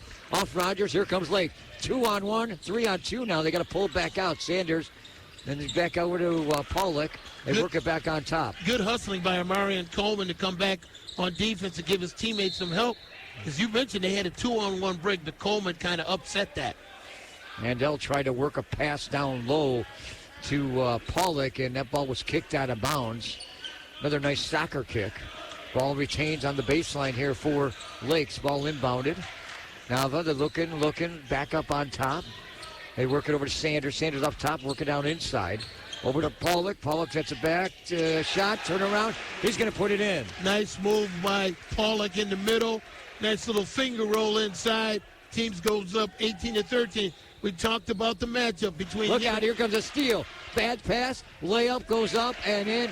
Count that for Weikert. So the Lakes Eagles come out, turn up the heat right away. They just change the tempo. You just feel a different energy. And energy has changed, and so is the scoreboard. What was a game within 3 points is now a 7-point game, in which 6 straight points here to start the second half for Lakes. Well, you can tell that Coach Snyder sort of ignited that because the tempo changed for them. They came out like a house of fire here in the second half, and they've just come up and put up some points and extended the lead. Now let's see if they can maintain that. In talking to Coach Snyder, he was saying that Jake Sanders is a really good ball-handling guard and has a lot of ability to facilitate the offense. So let's see if he can do it here. 6:32 left, third quarter. 6-0 run here to start the third frame. Lakes with the big lead of 20-13. Rams with the basketball.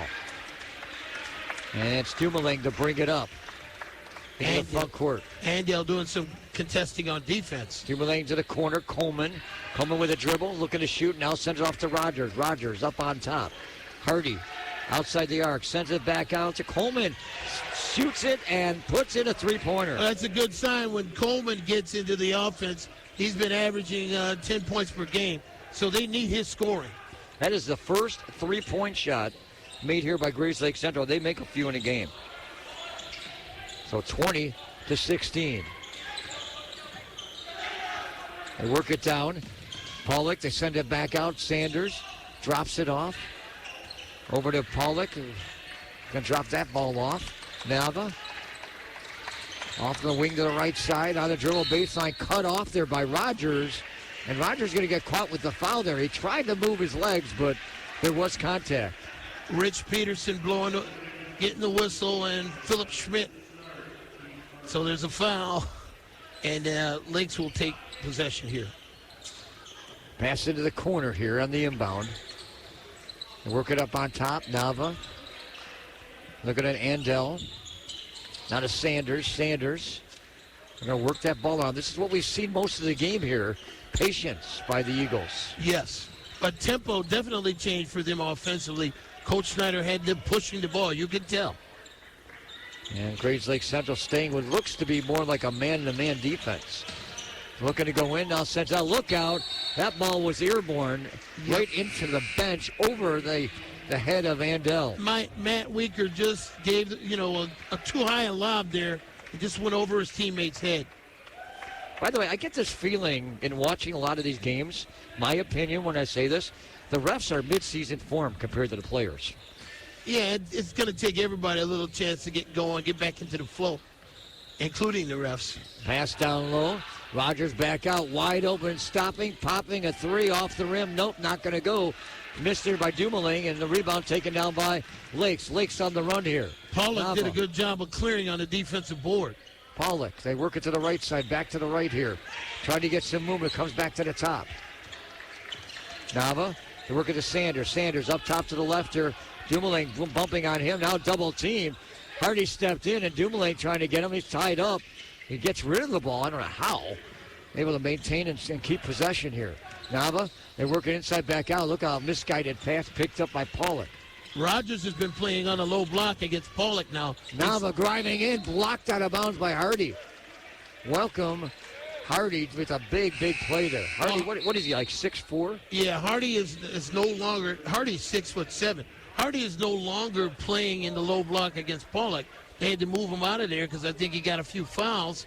And now they have Daniel Rogers playing defensively against Pollock. So that's a switch. Driving in, stopping, back out, long three. Try that one off the back of the rim. Not going to go by Klein. That ball goes out of bounds, but I think we got a foul on the rebound. You know that's going to go against Brandon Nava. He went over the back of Amarian Coleman there, and it's going to go Grayslake. Coach Schneider doesn't like it. He's up letting the ref know that. It's Ron Lorenzo.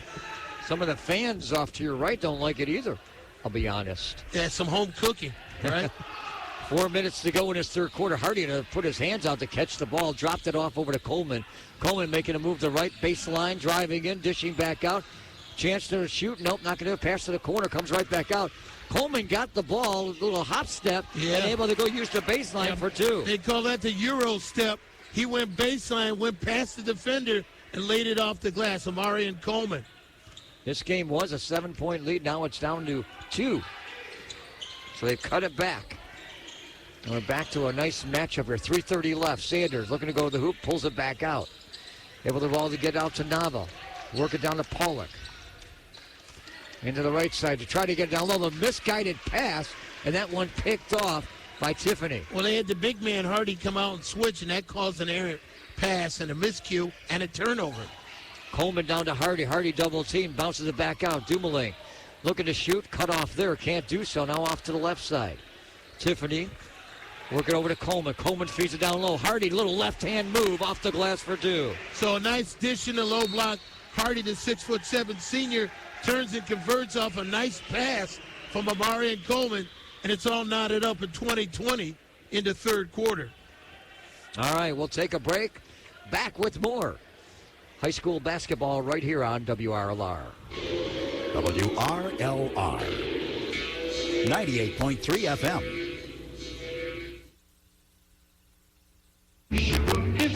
I like like doo-wop music. My friends like doo-wop music. But all that counts is you like doo-wop music. I know you do. Admit it, you really do. Mark Shanahan likes doo-wop too. He's got a doo-wopper of a music library and lots of doo-wop energy. He wants to share his doo-wop music with you. So set your fingers snapping and tune that dial to Mark's Doo-Wop Hour every Monday afternoon at 2, right here on 98.3 FM and WRLR and WRLR.FM online. Uh-huh, doo-wop.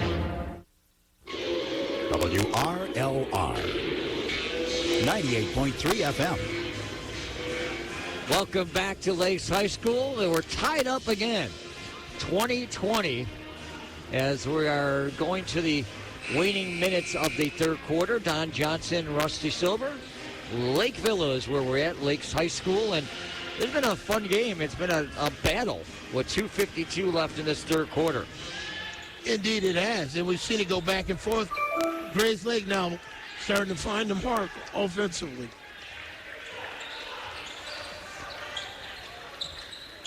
And Lakes with the basketball. Sanders drops it off inside, turnaround move. Pollock can't do anything, comes back out. Sanders with it outside to the arc to the right, comes back over. And this one comes to Pollock. Pollock working back to the outside. Handle, work it over. Pollock, they're trying to work inside. Sanders now comes back out again. Lake showing a lot of patience offensively, running their offense. Handle, chance handle back out to Sanders. I'll tell you, they're closing the middle very well. That's Rams for you. Yeah, they are. They're starting to pack it in the middle, not letting them get into the paint. And Lake's trying to weave their way in. Now able to do so. Sends it back out. Nava over to Sanders. Baseline jumper. Fadeaway. Can't get it to work. O'Brien the rebound. Yeah, Griffin O'Brien does a good job of clearing. One shot and clear. Here comes Grayslake looking for the lead. Jumalang, 15-footer. In and out. Won't go. Rebound taken down. On the run. One-on-one. Goes up with a shot. Going to get it. It's good. Count it. Chance Andell taking the big chance with the layup. Chance went coast to coast. He got the rebound and just kept going. And as you say, Chance is when Andell gets goes coast to coast, he's going to get it done, and he does. He's going to go to the line, try to make it a three-point play. That was a good movie, by the way, chances are. You remember that? Yeah. Way back when. Free throw goes up, and that's good. Count that for Chance Andell.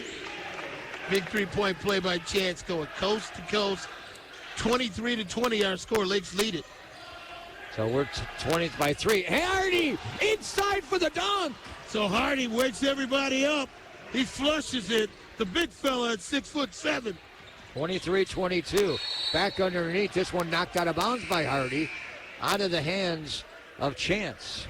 You think the intensity just rose in the gym? Oh, you betcha. When somebody jams it like that, that gets the crowd's attention, that gets the coach's attention, and it gets the opposition's attention. That reminds me of a couple weeks ago when Zion Benton and Grayslake Central went at each other at Buffalo Grove. There were dunks going on both sides of the court for like about a minute, and the crowds will go nuts. Lake's working their offense. 116 and counting here, 23-22. Trying to work the ball down low here. Chance back out on the wing here. On the far side, long three. Shot is short. Rebound taken down by Martinez. Joe Martinez, some good work off the bench here tonight. Good defensive rebounding for Grayslake. Bryan tied up. Threw the ball through the legs of one of the Lakes players to get a pass off.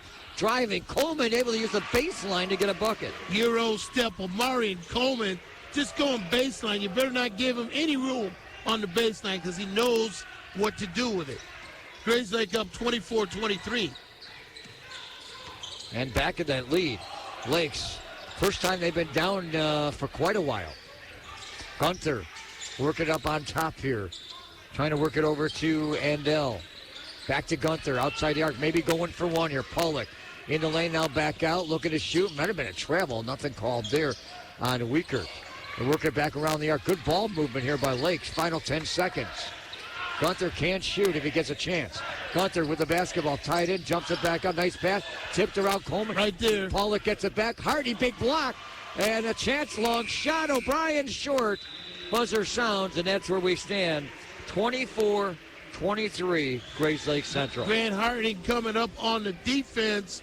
And, he's been averaging about 2 blocks a game and you saw him use his big 6'7" presence to reject that shot. So they're toughening up on defense, Grayslake, and now they have a lead. You know, all this great talking, you're making me hungry. You know why?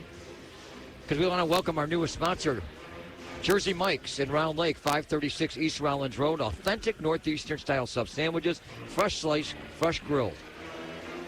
Go on over to Jersey Mike's, or you can call them to set your order up, 224-757-5391. Call for an Uber or a Lyft and have them deliver right here, right?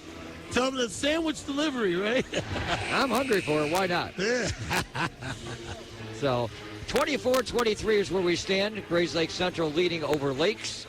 Both teams coming back on the court. We get ready for the fourth quarter. Just think, it was 14-11 at halftime, and Lakes was leading it. Now Grayslake has gotten back into the ball game. Their shots starting to fall, and they're starting to be aggressive offensively and attack the boards. But defensively, as you mentioned, they did a good job of packing in the middle and keeping Lakes out of the middle. All right, almost like a boxing one, I had that feeling. Yeah, well, they've been switching up. For a while, they went man, and then they went to a zone, so they're giving them different looks. All right, Miller in the game with the basketball. Martinez. Now they feed it down low. Hardy tied up, trying to work it back out. O'Brien, Miller. Coleman has spotted up a three. That one hit the side of the backboard and short. Eagles on the run. Sanders can't get to the basket now, turning, spinning, able to get the ball off. They're working to Gunther. Gunther over to Wiekert. Now to Sanders. Sanders. Pass off to the right side, working it around the arc here. About 30 seconds into the fourth quarter. Almost mishandled. Wiekert gets it back. Work it down low. Pollock. Return, spin. Nice drop-off pass. Can't get the shot to go up. Good rebound. Able to bring that ball down was Michael Gardner.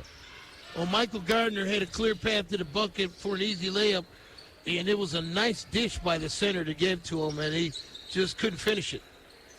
Eagles again trying to find an opening. Sanders dropping it off. Nice pass to Pollock, able to slide in on the baseline for a short jumper. Well, Pollock finishes that and gets his team back on top by one.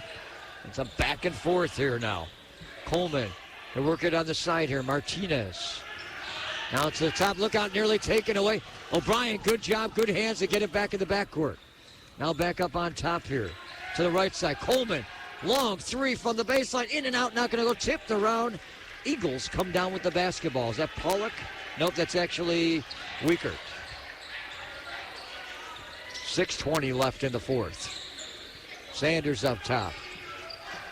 Working to the side. Gardner 4-3. Rattles, won't go. Rebound taken down by Hardy. So Hardy coming down with a good defensive board, and now the Lakes have a chance to get back on top. Our Grayslake has a chance to get back on top. I misspoke. O'Brien stops, pops a three, goes off the side of the rim. No. Rebound, Hardy comes out for it. Hardy working that ball off to Miller, and a timeout taken by Brian Centella, the coach of the Grayslake Central Rams. And we'll take a timeout, too. Back with more high school basketball here on WRLR. 98.3 FM, WRLR LP, Round Lake, Illinois.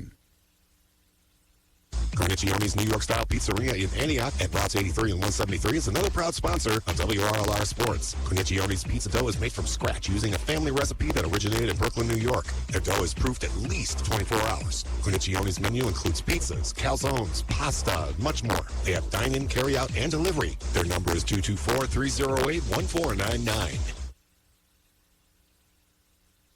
You're listening to 98.3 FM, WRLR LP, Round Lake, Illinois.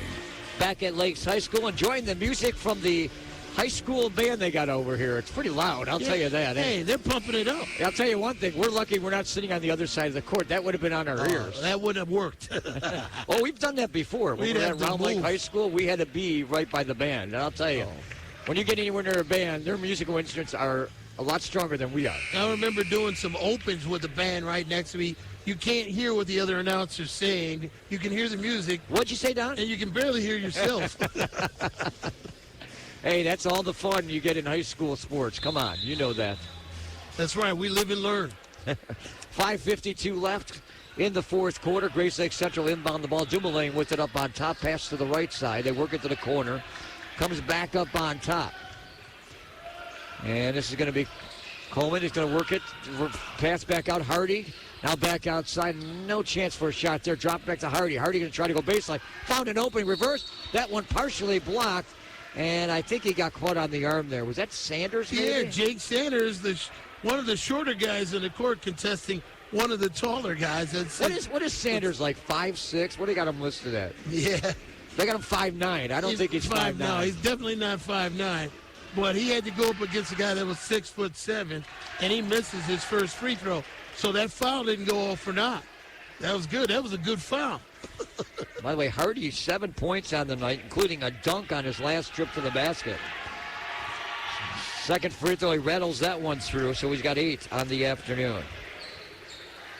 Also ties the game up again here at 25. 5:25 and counting here. Bounce pass in the corner. Now they work it to Gunther. Gunther tied up, able to get the ball off to Sanders. Sanders pass off to the right side. And they work it over Nava, back to Sanders, to Gunther. Gunther driving in, back to the corner, wide open, shot for 3. That went off the mark. And Gunther tried to go over the top of Hardy, and that's not going to work. That's an over-back foul. Yeah, we heard that collision from where we're sitting. That almost sounded like a volleyball hit. Yeah. On the backside. Pretty good outside hitter shot. 5-minute mark here. Dumoulin will bring it in the front court. Tied up is Rogers. They get it back to Dumoulin. Dumoulin going to drive, pull-up shot. That one blocked. Sanders, all 5'9" with the big block. And he gets the rebound. So the little man stands tall on defense. How about that? Gunther able to get it down to Nava. Nava, and what are we calling it? Another hand check. Yeah, hand check. We've seen about 3 or 4 of these today.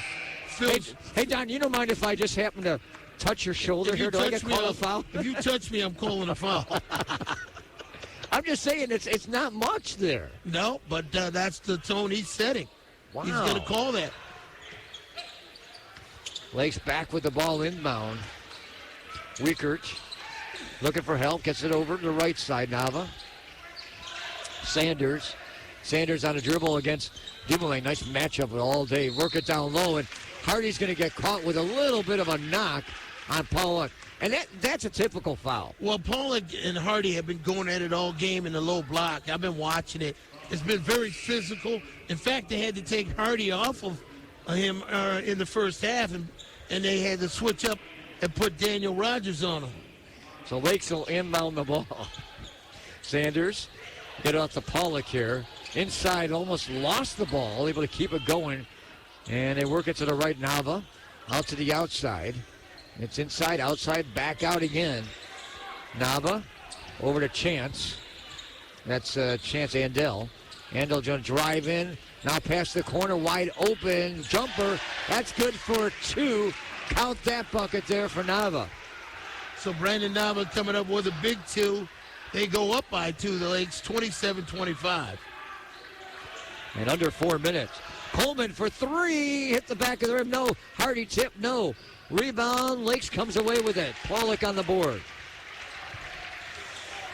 2-point Eagle lead, and they got the basketball. Nava inside. Turnaround move. Pollock tried to feed Sanders out of bounds. Couldn't reach him. A little bit too far in front of him. Yeah, had a little bit too much strength on that as Sanders was cutting to the basket. But he's made some nice passes in the low block here tonight, Matt Pollock has. And he always has his peripheral vision working for him, looking for a guard cutting to the basket. That time, a little bit too much strength on the pass. Rams with it. Rogers off to Dumoulin. Look out, misguided. Oh, Coleman and Dumoulin looked at each other, and the ball just rolled right out of bounds. Yeah, the assumption that the other guy was going to get it. Anytime you have a chance to get the ball, you got to take possession of it. So 3:20 left here. Eagles with a 2-point lead in the basketball. Sanders, front court, dribbling into the corner. Trying to go baseline, cut off their pass underneath. And Nava looked like Pollock gets it, and the ball was knocked out of his hands, out of bounds. Here's where the possessions become important. Each possession with 3:08 left to go in the fourth in a tight game now every possession matters. Pass inbounded. Nava comes across here. Work it down to Andel. Andel with a dribble move now to the corner. Baseline move going in. Shot up good. Nice little move to bounce in front for Nava to get the bucket. Brandon Nava did a nice job, a little first step explosiveness to get by the defender, then laid it up off the glass, a little double clutch, and they take the lead. Actually, it's a 4-point lead now, and we got a foul underneath, another touch foul. Hardy gets hit from behind. Well, I'll tell you, they're really picky on these touch fouls here.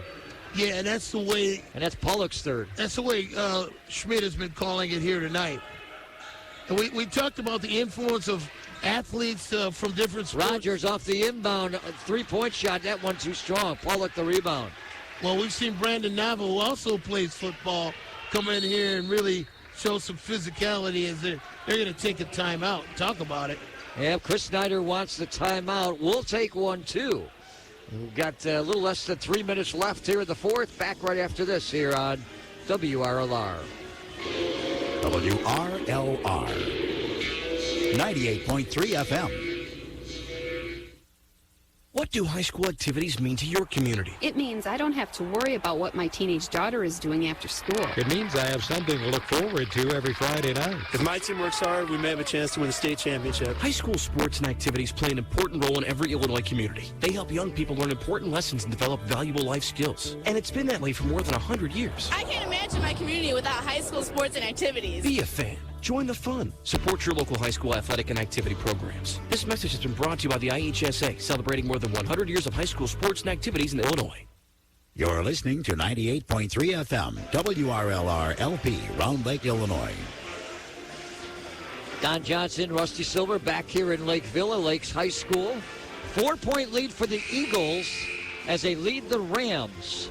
And this is a highly contested game. This game has not been that far apart. We've had a bunch of lead changes, and this game has really been within about 3 or 4 points. But one team did jump out by 7, and the other one came back to tie it up. Yep. And really, Brandon Nava did a nice job right before the timeout, getting to the bucket.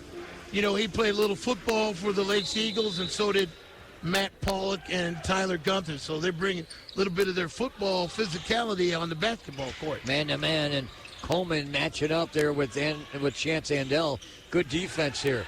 And bothering him, gets the ball, knocked away, stolen away. Rogers on the drive, the layup, and it goes in. Nice steal by Daniel Rogers, stepping into the lane, going coast to coast. 6'3", getting that whole body out there. There's another guy that he plays baseball as well. All the 2 or 3 sport athletes we got. And it looks like a fight for the ball here. And we got an over and back. Pretty good job by Ethan Bowens to force the turnover. So a costly turnover with just a little under 2 minutes, just 2 minutes to go here. And the Lakes lead it by 2. Actually, it's 2 turnovers now on 2 possessions right off the timeout, which Chris Snyder called, by the way. It's under 2 minutes now. Chance to tie or take the lead here. Hardy off to the side, stopping a dribble, shot up off the rim, not going to go there with Dumoulin. Strong rebound, Rogers can't go. Rebound fought for, and now we got a foul called. A little late on the whistle, but it looked like 2 Rams players were on top of Matt Wiekert. Wiekert on that one. Yeah, Wiekert was all over that board. He's been a physical presence down there. 5 fouls on the Rams, 4 on the Eagles, a 1:44 left. So each team has a couple fouls here to give. Quickly up in the front court here. Met at midcourt, double team to get the ball away. Sanders, baseline double team to get it off to the right side. Wiekert. The Rams are really trying to put pressure on. Yeah, they're chasing the ball. They're going full court pressure here. And we got a bump here. And Dumoulin's going to be caught with a foul. That's 6. They had 1 to give. Well, you know, you want to be, if you're trying to get the ball and trying to create the turnover, you want to be in the face of that offensive player, make him feel you there, feel your presence. Pressure in the backcourt. Dumoulin's going to bump right into Sanders. That's going to be his 4th foul and put Grayslake into the bonus. Grayslake Central, and now Sanders will shoot 1 in the bonus here. You got to have awareness, and you don't want to give him easy points, putting them in the bonus. with 1:26 to go. You want to play this game out. There's no way you want to go to the free throw stripe and give them easy free throws at this point. So you got to be aware. You got to have that game awareness, play situational. So it comes down to free throws here. Sanders' free throw drains it. There was silence in the gym. I think I could have heard a pin drop on that. We heard the net drop on that one, and Sanders will get another one. So Sanders will get the second with the bonus. Free throw up, and that one goes in. Let's go, taking advantage. That's veins, right? Ice in the veins there. Yep. 4-point lead now. Grayslake Central needs a basket. 1:20 left, and we got a foul away from the ball. They're going to say a little push. I think he's going to call it on Weaker. All right, Lakes right now still has one more foul to give. They're at 5. Dumouling's coming back in for Miller. 31-27, just a minute 19 to go, and the Rams trying to get back in this one. Ball inbounded. Rogers gets it off. They work it around, trying to get to Hardy. Hardy double team quickly. Off to Coleman. Coleman to the corner. Long three at one short. Missed the rim. Rebound taken down by Lakes. I'm not sure of that shot. They threw it away. Now they threw it away and out of bounds. Ouch. Grayslake is pointing their way. I don't know what the call is. Referees are talking in the corner. Well, that's good. It's going to stay with Grayslake Central. I know you can't see it because the bench gets up. They got the poor Don here is the way the table's set up. When the bench stands up, he gets screened. So Grayslake Central with the ball, they send it to the backcourt. That's 3 turnovers now for the Eagles here. 54 seconds. They work it around the corner. Coleman going to go baseline, goes up, and the ball's blocked on the shot, but there was a whistle before he shot the ball, which means it'll be on the side as a 16 foul. Yeah, we just saw Brandon Nava go up there and playing some defense there, but we've seen Coleman make that Euro step move twice on the baseline. Both teams now in the bonus. 49.8 seconds left. Hardy to work it to Coleman, now off to the wing. Dumoulin working it back out. Dumouling's going to try to move, spins, shot put up. It's off the mark. Yeah. And Sanders the rebound. Sanders double teamed in the backcourt and a foul called here. He tried to force up a spinning shot inside. Dumoulin did. And you got to give credit to the Lakes. Really good defense inside to force up a wild shot. And now the foul will bring it down on this end of the court because of the bonus situation. And Jake Sanders is going to go to the line. And this guy has been a thorn in their side all night tonight, Jake Sanders. You know, Sanders only has 4 points tonight. He made 2 free throws before. That's it. But he's a scrappy guy. He's a good dribbler and a good defender. He's up there now playing with his heart.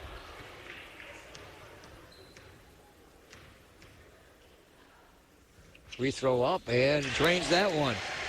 Wow, there's just nothing bothering him. No, not at all. He's locked in. It's at a 2-possession game right now with 37.4 left. Second free throw, that one goes in too and makes them both. So 37.4 seconds left, 33-27, a 6-point lead. And we'll keep it right here. And that was his 6th point of the game, Jake Sanders, for a 6-point lead. And Jake Sanders, although he only has 6 points, he has had a big impact on this game tonight. I think it's safe to say that. Yeah, one thing I'm looking at here, I don't think I see anybody on Lakes in double figures at this point. I mean, you got 7 points, you got 8 points, you got 6 points, you got 4 starters. Well, it's just close to 10. Pretty low scoring game, you might add, too, because we had a 5-2. Lakes was up 5-2 in the first quarter. Then it went to 14-11 at halftime. And here we sit in the fourth at 33-27 with just a little bit of time on the clock near crunch time now. By the way, looking down the score sheet, neither team has double figures in this game. Low scoring game. Don, you got more double figures than anybody on the court here right now. We'll give it to you. So, just a reminder, next week we'll be at Warren High School on Friday night. The Scouts will take on the Blue Devils.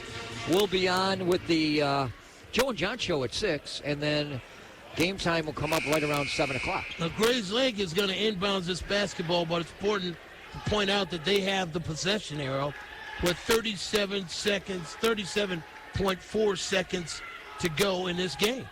Still time left on the clock. We'll see what happens if each team is in the bonus. Dumoulin quickly up court. They feed it off. Hardy was going to shoot a 3. Take it back. Now Rogers will pop the 3 off the side of the rim. Not going to go. Rebound. Rogers gets it off to Coleman. Nice save. Coleman.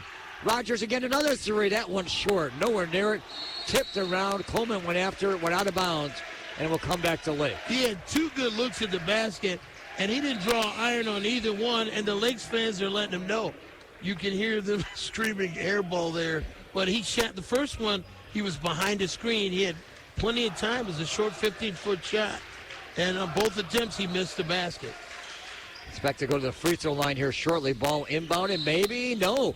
Timeout is called. Chris Snyder saving the day for the Lakes Eagles. So timeout taken. A good time for us to talk about maybe the Lakes side here. They win this game where it's at. Player of the game honors? Yeah, well, right now, I'd give there'd be 2 players that I would consider. I always do this to you, don't I? Number 3, Jake Sanders is one of the guys that I would consider, and also the player Brandon Nava, just overall for this entire game. Well, it's funny because I was thinking Brandon Nava too, because he hit a couple key shots to get the lead when it was tied at 25 to make it 29-25. Sure, they cut it back to 2, and then Sanders kind of put the icing on the cake here. So, got to be something like that. Lakes to get the ball inbound. It's Sanders. Takes the dribble. He's going to dribble around the court. I feel like I got Curly Neal out here. Yeah, he's trying to do the old clock killer, and I'm sure Coach Sanders told him that because he knows. I was talking to Coach Sanders before the game, and he talked about this young man's ball handling prowess, and it was on exhibition right there. Quick dribble, getting it across midcourt, trying to eat up the clock, and then if he goes to the free throw line here, he can extend the lead here, and then just pretty much it's academic if he hits these free throws. Free throw up, it's good. Nothing but the bottom of the net. He drained that one. That's 5 for 5 at a critical time of the game. Even if you're not good in math, these numbers add up, right? 7-point lead. Another free throw. That's good. Makes them both. That's 6 for 6 down the stretch. And Nava and Sanders are both juniors, by the way. Long 3 by Rogers. He drains this one. And whistle was blown. Clock did wind down a little bit. 7.2. So Rogers, after 3 attempts, hits a 3-pointer there. You think he wanted that a little bit earlier? Yeah, he had 2 good looks, actually. Both his looks were good, and he missed on net. Now, but he drained the net there on that one. That was all net. So Nava, Sanders, which way? Well, Nava set it up. He got the lead. Sanders has the icing on the cake. Game's not over. It's 35-30 with 36 with a little time. 7.2 seconds left. Yeah. I don't know. I don't see anything that's going to change here at this point. I think Lakes might be, I think, most likely earning themselves their first conference win here. Yeah, I could go with Nava. I think Nava made the biggest impact.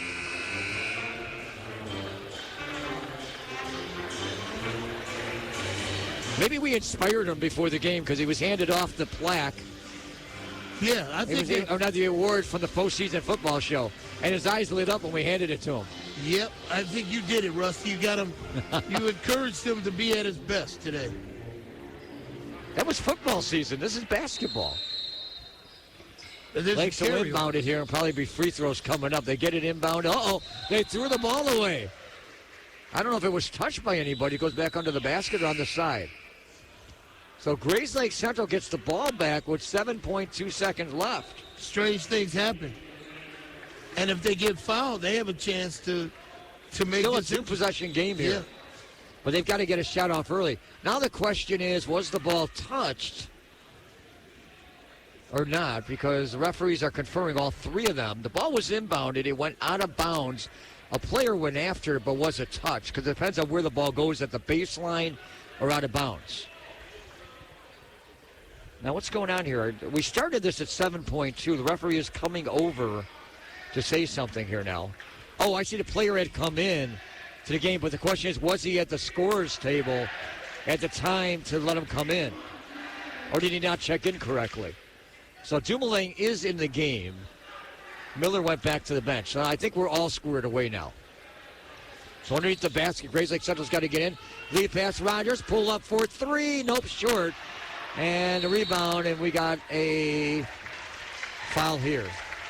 So not really a good night shooting the three tonight for Grayslake. No, I think they've only made two really three-pointers out of maybe a half dozen. That's not a typical Grayslake Central. And we've seen Rogers basically in the last minute or so will be 1 out of 4. And by the way, last chance for Andel to make a couple free throws. Makes the first of 2. You notice how I worked that in there, right? He made the first. And a second goes in and out. Coleman will get it. We'll throw up a half-court shot, and that goes off the mark.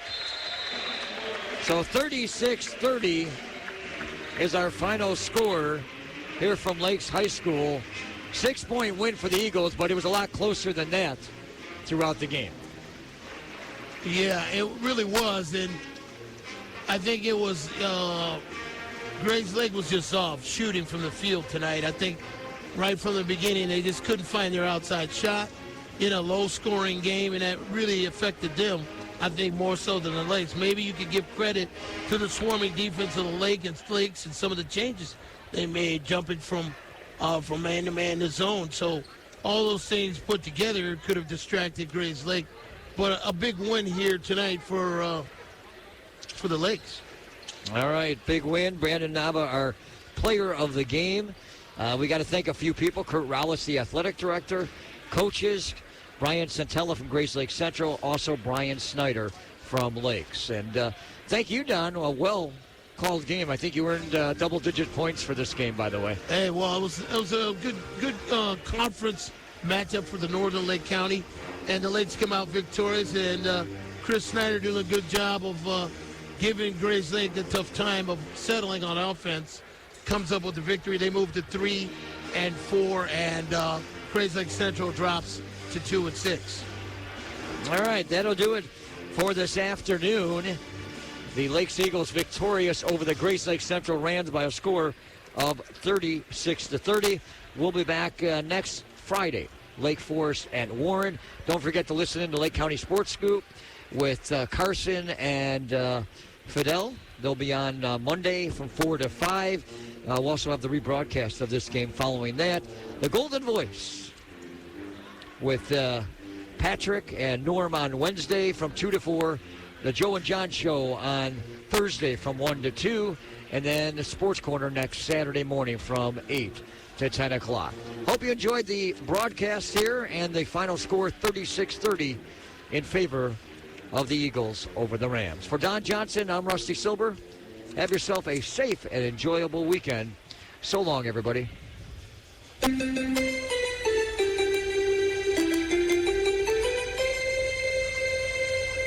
You're listening to 98.3 FM, WRLR LP, Round Lake, Illinois.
never seems to get played. What a wonderful record that is.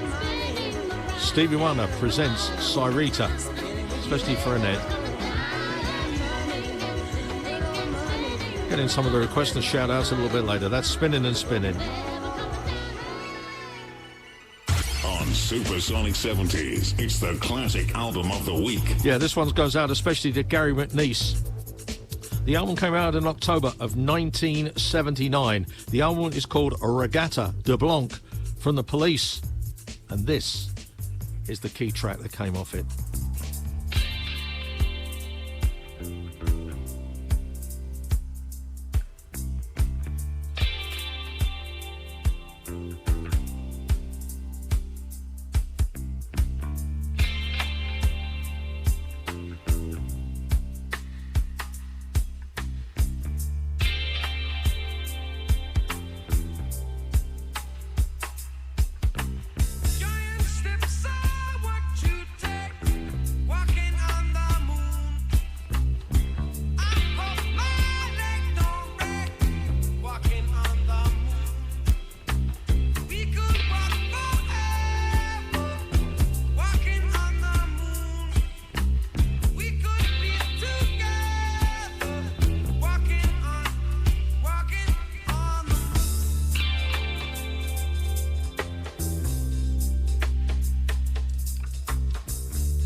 It's Olivia Munn with my shelter pets, Frankie and Chance. Say hi, guys.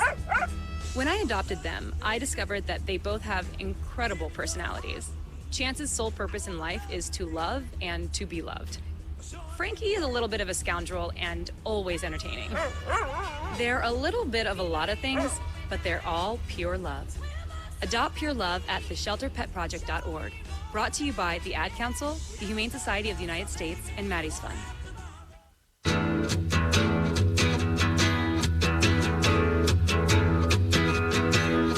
Your loving seemed to be the best thing that I ever had. Your loving seemed to be the best thing that I ever had.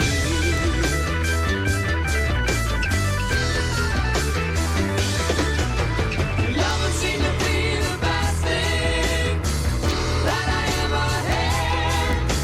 Your loving seemed to be the best thing that I've ever had.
Your loving seemed to be the best thing that I ever had. Your loving seemed to be the best thing that I ever had.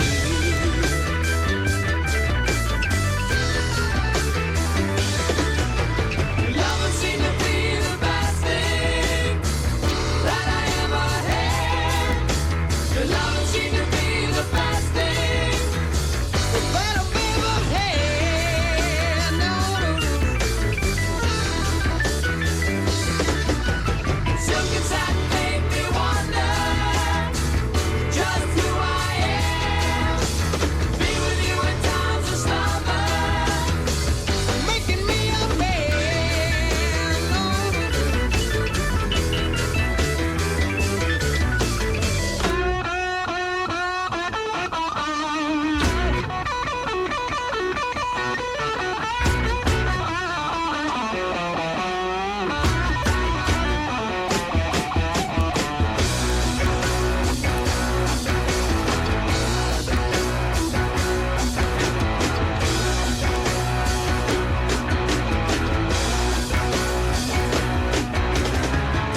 Hey, oh yeah.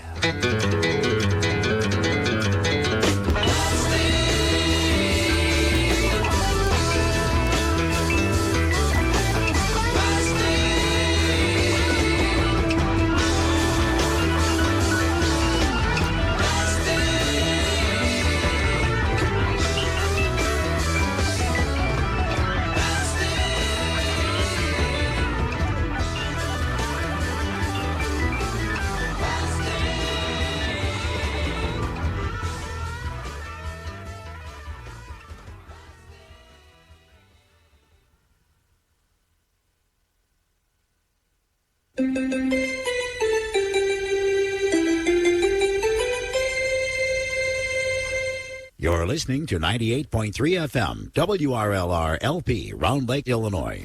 Hello, my name is David Rich. I am the host of Reality Radio on WRLR 98.3 FM, the voice of Lake County. My show airs Tuesday evenings, 5 to 7 p.m. Central Time. The idea is to have local people on to give them a voice. I've interviewed people from Holly Kim, our Lake County Treasurer, and John Eidelberg, our county sheriff, to local bands and actors. And it's a fascinating show with fascinating people that live right by you. Tune in 5 to 7 p.m. on 98.3 FM. Listen to Reality Radio. Till then, keep it real. Bombadita, bombadita, bombadita, bombadita, bombadita, bombadita, bombadita, until bombadita, we meet bombadita, again. bombadita, Happy trails to you. bombadita, bombadita, Keep smiling bombadita, Who cares about the clouds when we're together? Just sing a song and think about sunny weather.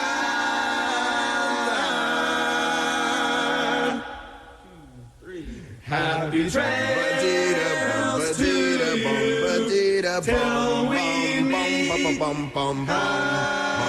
again.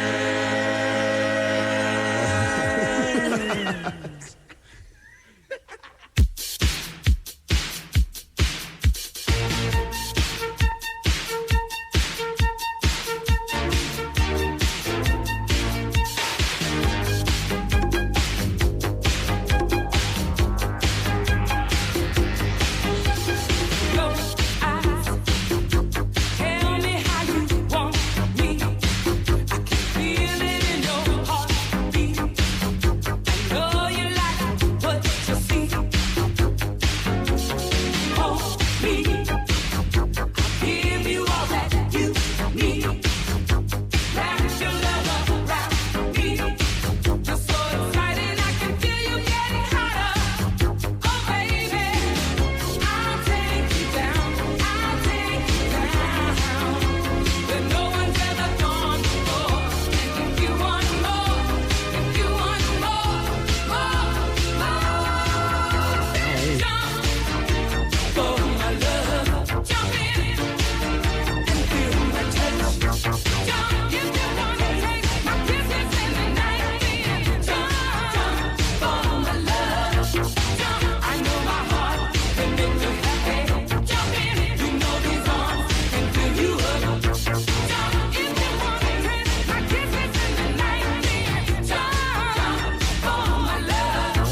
Seen you in a movie.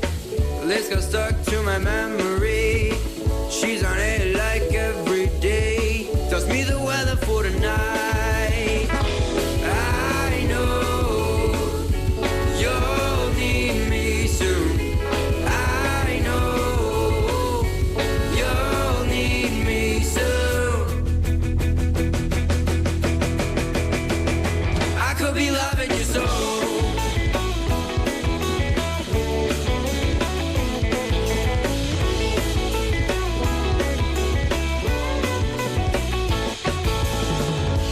Turn on my TV, visuals from my eyelid. If I caught you planting peach trees, you're gone away through the night. I know you'll need me soon. I know you'll need me soon.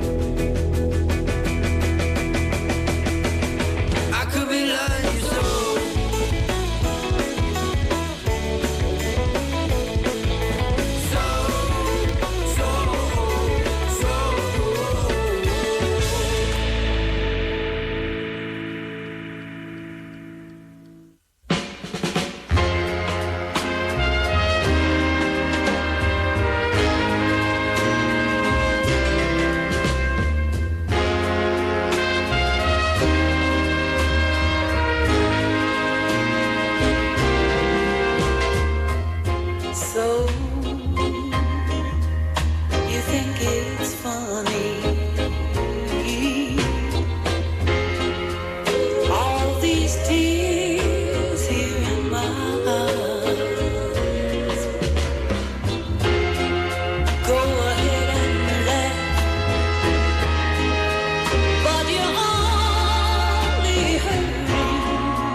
if you love them enough to listen to them practice the same song on tuba.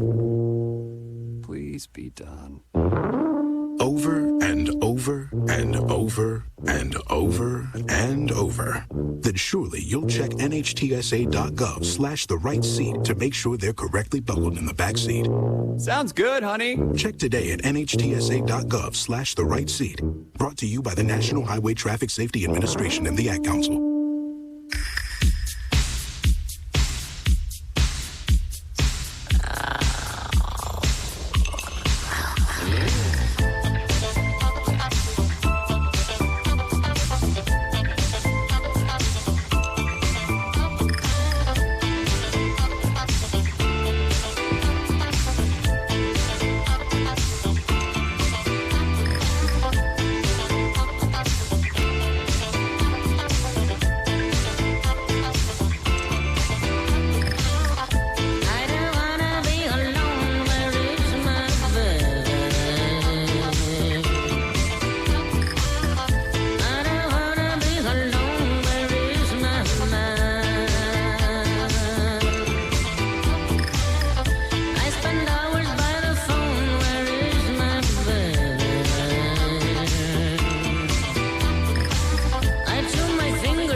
From all the stress and strains of the day, with just a tiny stroke through Cartier. I need a man who can take me and taunt me and make me buy the things that I so richly deserve. A man who knows what I require, has the thing that I desire. Is there anyone out there who has the nerve?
Gives me more of all the better things in life that aren't free.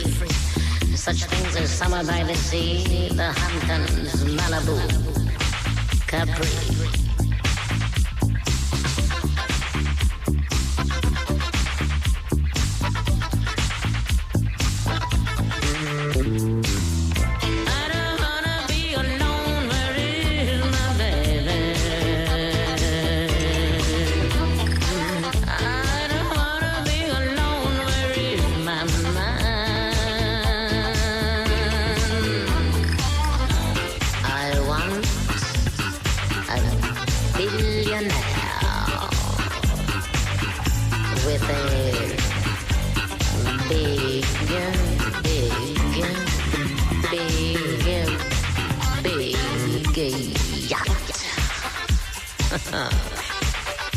Who can take me to Monte Carlo,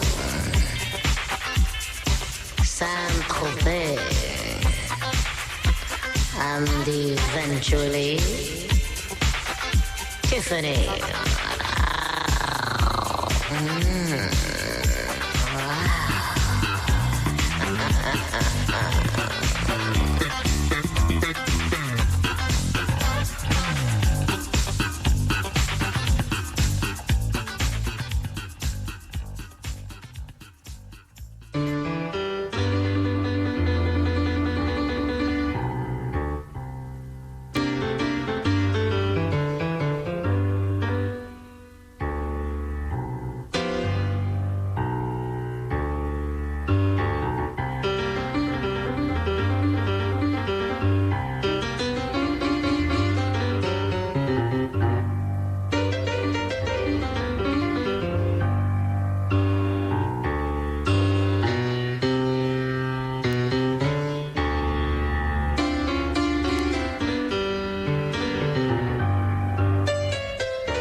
last me until day.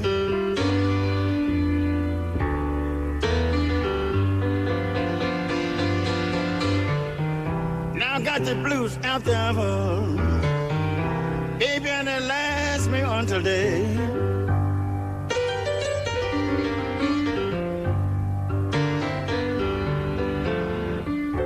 Now I can't see why, darling, you don't stop your little evil way.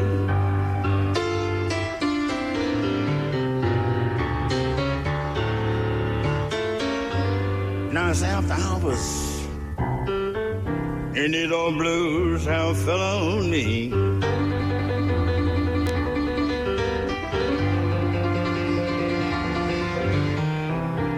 Now it's still after hours, and these old blues have fell on me.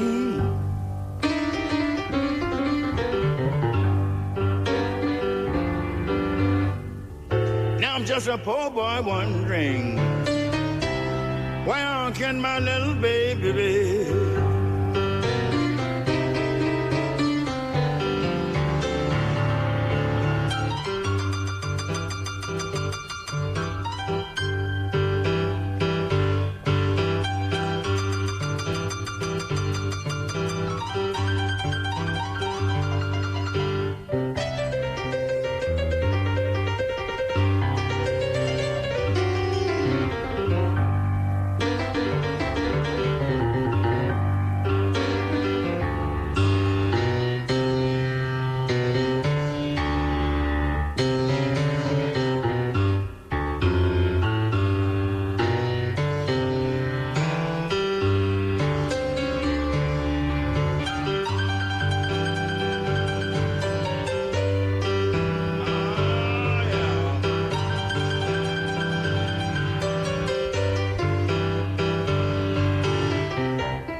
She don't come back.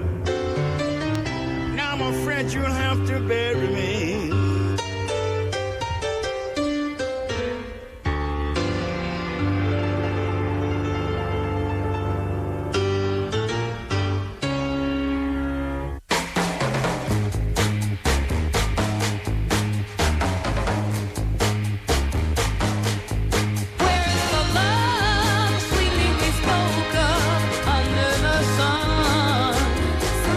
What have I done to be the one?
walk like an Egyptian.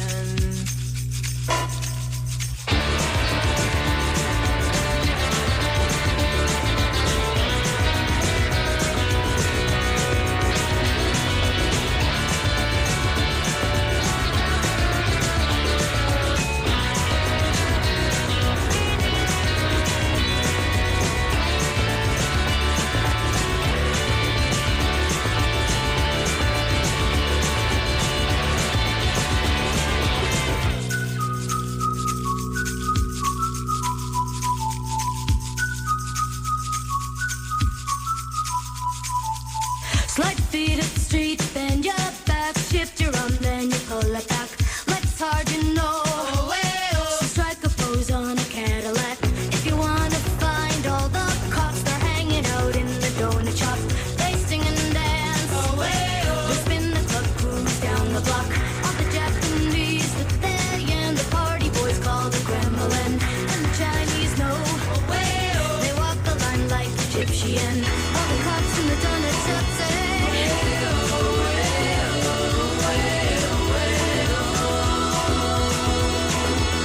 Walk like an Egyptian. Walk like an Egyptian.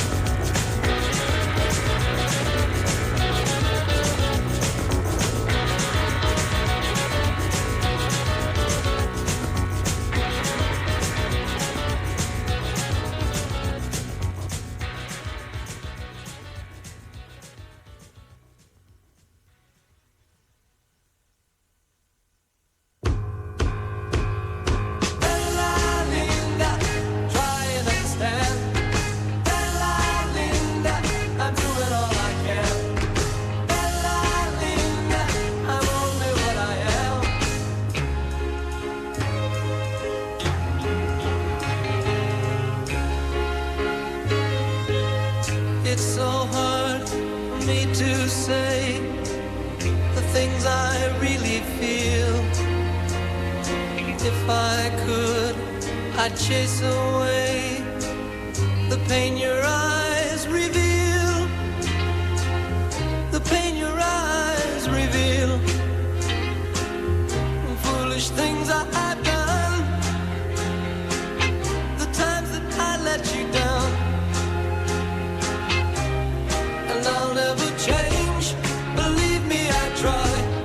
If you go away, you know that I'll die. Oh, I love you. Please don't say goodbye.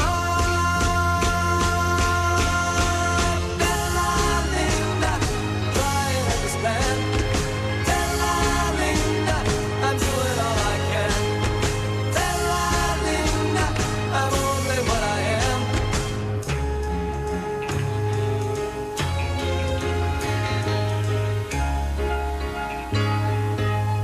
We've had bad times through the years, and though I've made you cry, think of me through tender tears and try to close your eyes, and try to close your eyes to thoughtless things I do, the dreams that don't come true. 'Cause I'll never change. Believe me, I try. If you go away, you know that I'll die. Oh, I need you. Please don't say goodbye. Bella Linda, try and understand. Bella Linda, I'm doing all I can. Bella Linda, I'm only what I am.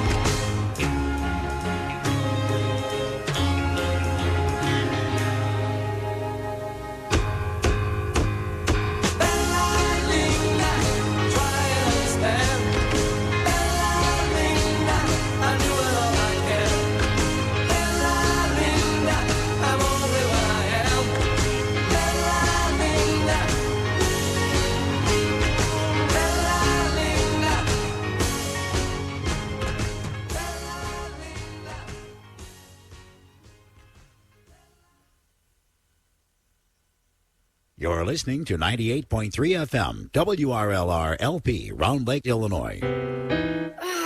Steven. Who said that? Me, down here. Oh, what are you, a yellow booger? I'm a banana slug, Steven. What are you doing in my room? I'm your sense of adventure. It's been a long time since we've had an adventure in the forest. Mom took me to the forest last year. I'm a slug, Steven. It took me a long time to get here. You're right. I should get out. Yeah, the forest is not that far away. Hey, Mom! Come to the forest where the more adventurous you lives. Check out discovertheforest.org for cool places nearby. Brought to you by the U.S. Forest Service and the Ad Council. What's it like to walk in the shoes of a Navy SEAL, a beekeeper, a rabbi, a dentist, a ghost hunter, or a professional clown? Join me, Jim Wunderlich, on Word of Mouth, Thursday mornings from 11 a.m. to noon, and hear their stories. Captivating guests from a wide range of professions sharing a behind-the-curtain view of their jobs. Jobs such as an interrogator from Guantanamo, a private chef, a film director, a doctor, an orchestra conductor, a college basketball coach.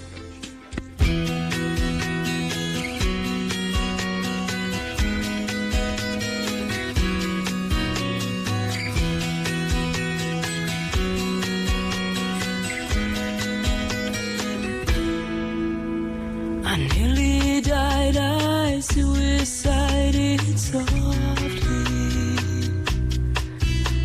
I saw her shadow through the cafe window.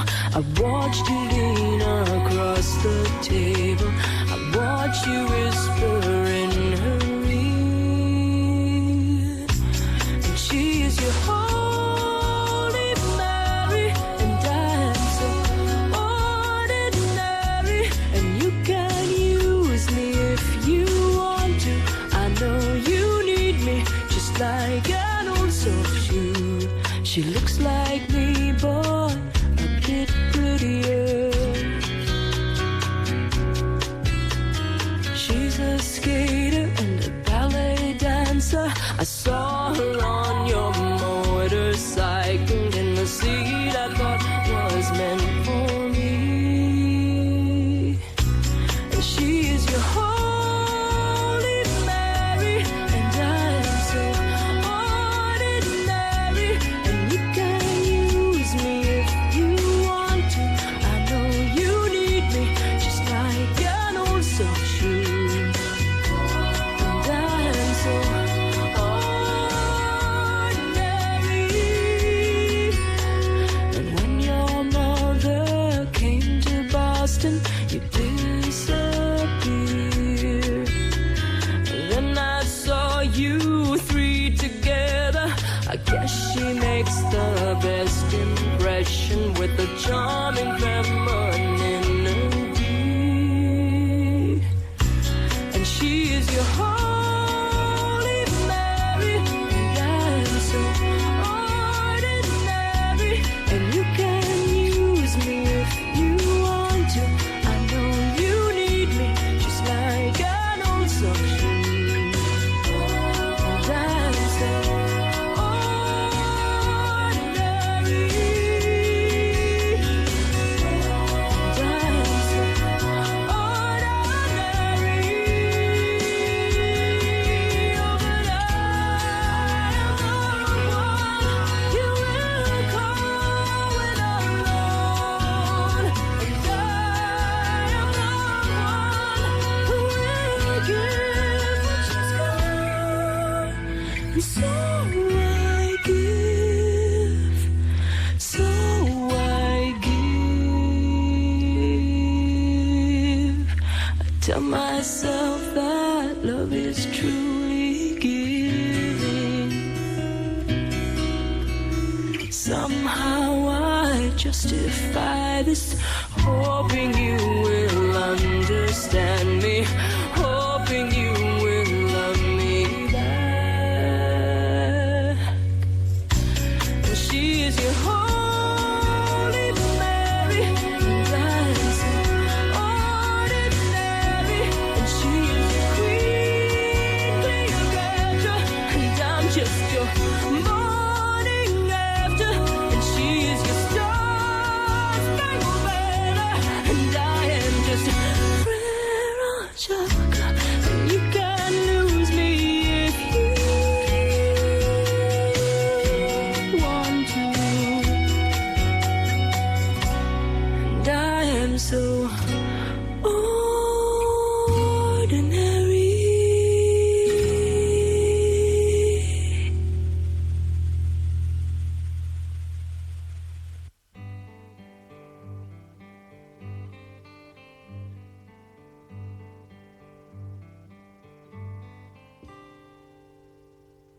All of her days have gone soft and cloudy. All of her dreams have gone dry. All of her nights have gone sad and shady. She's getting ready to fly. Fly away. Fly away.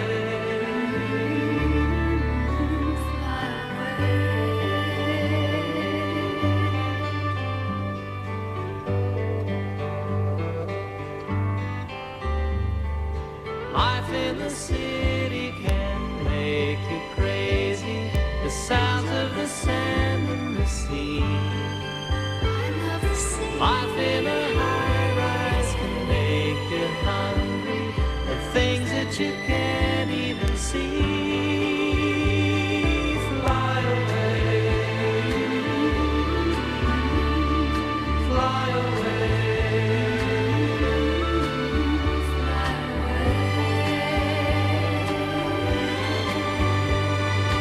In this whole world, there's nobody as lonely as she. There's nowhere to go, and there's nowhere that she'd rather be.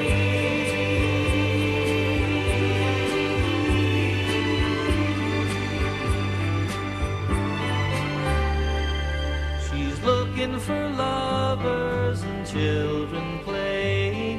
She's looking for signs of the spring. Where is the spring? She listens for laughter and sounds of dancing. She listens for any old thing. Fly away. Fly away.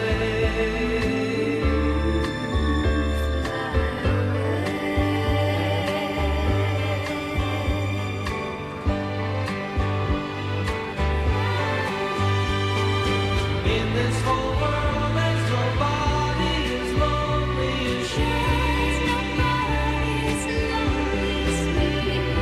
There's nowhere to go, and there's nowhere that she'd rather be.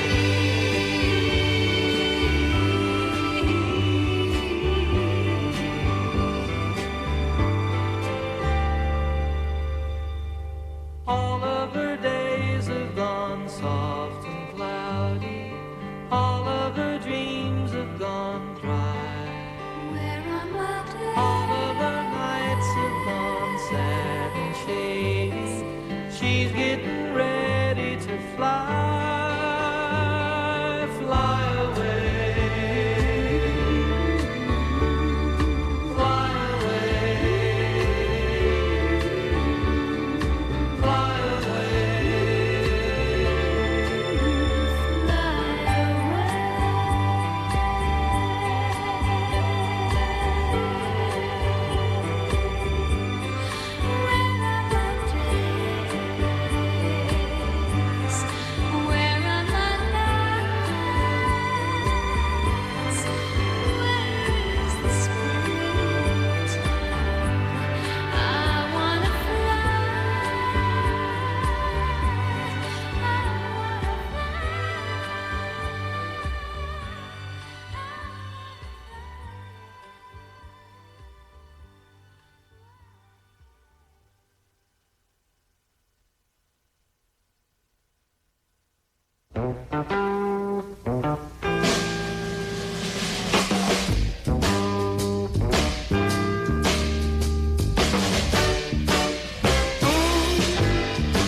I want you back.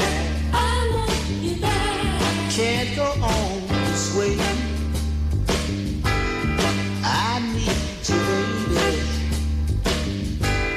What more can I say? I realize the wrong I've done, the things I did when because I was young. Now, how can I say I'm sorry, my dear? How can I say I'm sorry, my dear? Please, I remember that night when you said you loved me. I know you meant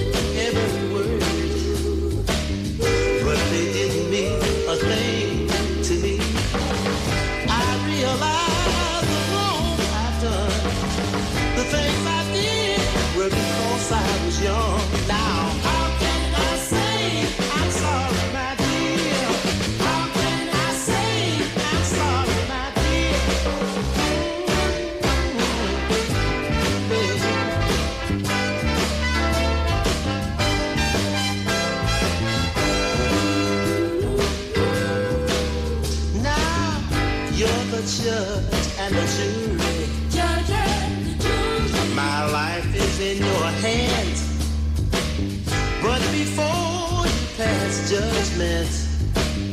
Understand I'm only a man. I realize the wrong I've done. The things I did were because I was young. Now, how can I say I'm sorry, my dear? How can I say I'm sorry, my dear? How can I say that I'm sorry? I said life is so sad, and I don't think, baby, I really need you, baby. How can I say that I'm sorry, baby?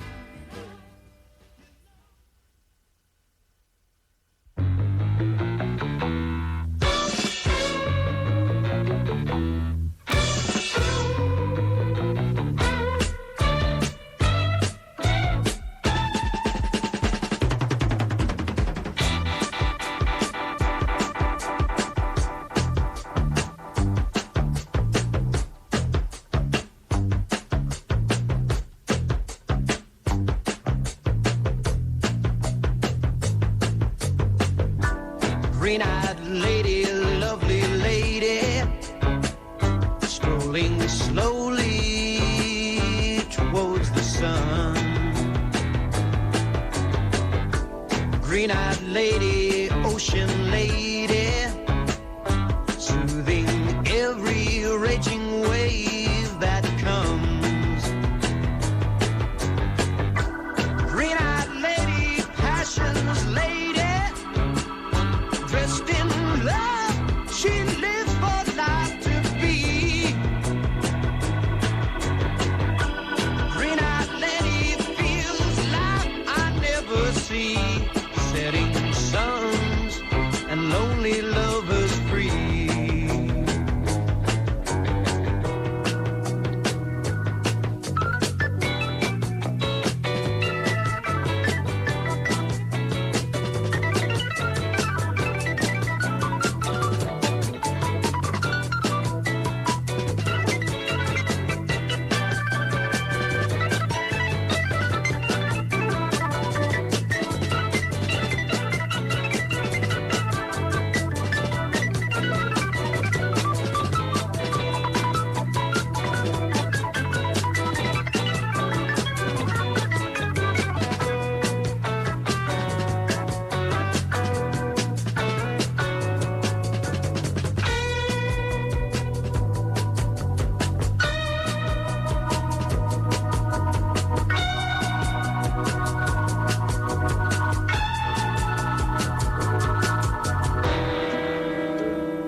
Green-eyed lady, windswept lady, rules the night, the waves, the sand. Green-eyed lady, ocean lady, child of nature, friend of man. Green-eyed lady, passion lady, dressed in love, she lives for life to be. Green-eyed lady feels life I never see. Setting suns and lonely lovers free.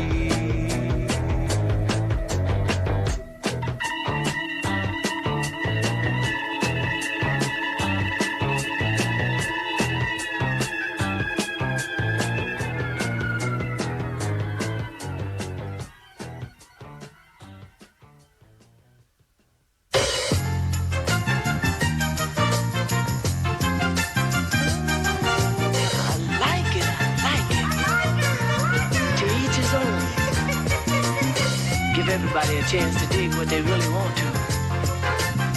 I know just the other day I was telling my baby about the things that I dig. I was saying,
don't she want you with me?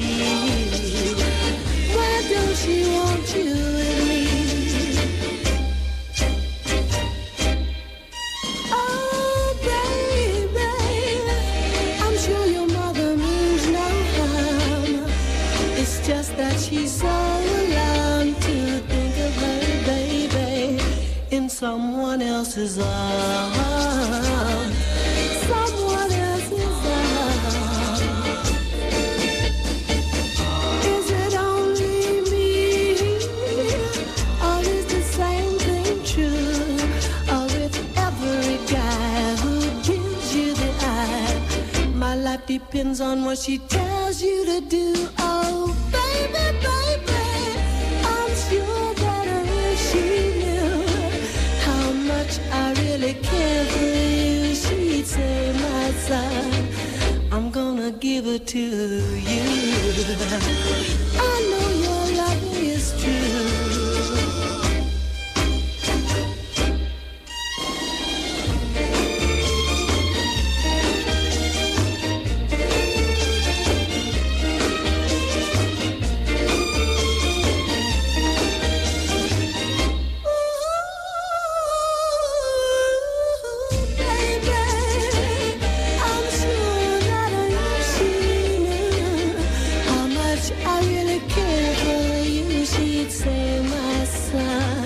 I'm gonna give it to you.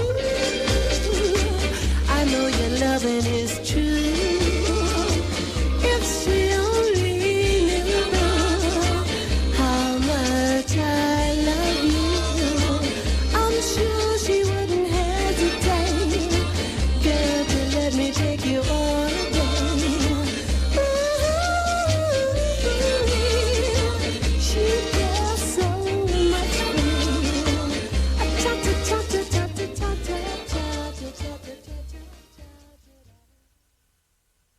Delta Dawn, what's that flower you have on? Could it be a faded rose from days gone by? And did I hear you say he wasn't meeting you here today to take you to his mansion in the sky? She's 41 and her daddy still calls her baby. All the folks round Brownsville say she's crazy, 'cause she walks downtown with her suitcase in her hand, looking for a mysterious dark-haired man. In her younger days they called her Delta Dawn, prettiest woman you ever laid eyes on. Then a man of love agreed, stood by her side, promised her he'd take her for his bride. Delta Dawn, what's that flower you have on? Could it be a faded rose from days gone by? And did I hear you say he wasn't meeting you here today to take you to his mansion in the sky? Delta Dawn, what's that flower you have on? Could it be a faded rose from days gone by? And did I hear you say he wasn't meeting you here today to take you to his mansion in the sky? Delta Dawn, what's that flower you have on? Could it be a faded rose from days gone by? And did I hear you say he wasn't meeting you here today to take you to his mansion in the sky?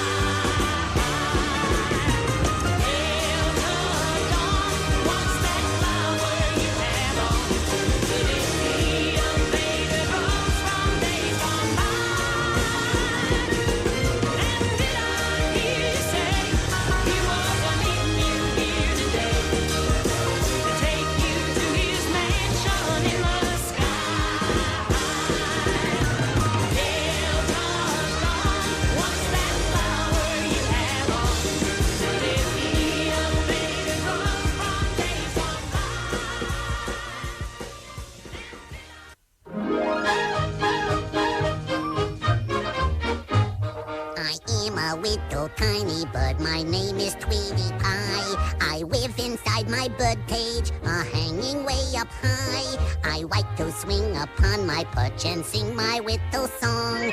But there's a cat that's after me and won't let me alone. I taught a putty tat a-tweeping upon me. I tore a putty tat as plain as he could be.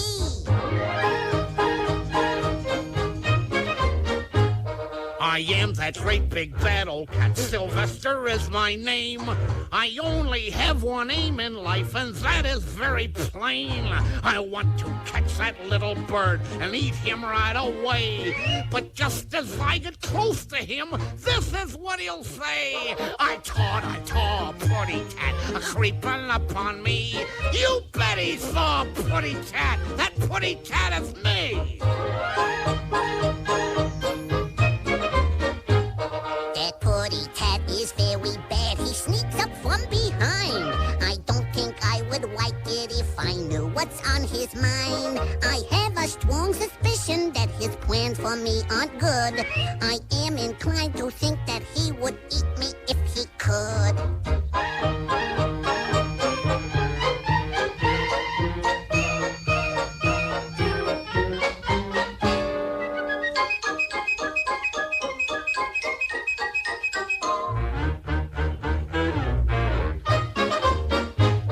I'd like to eat that sweetie pie when he leaves his cage, but I can never catch him. It's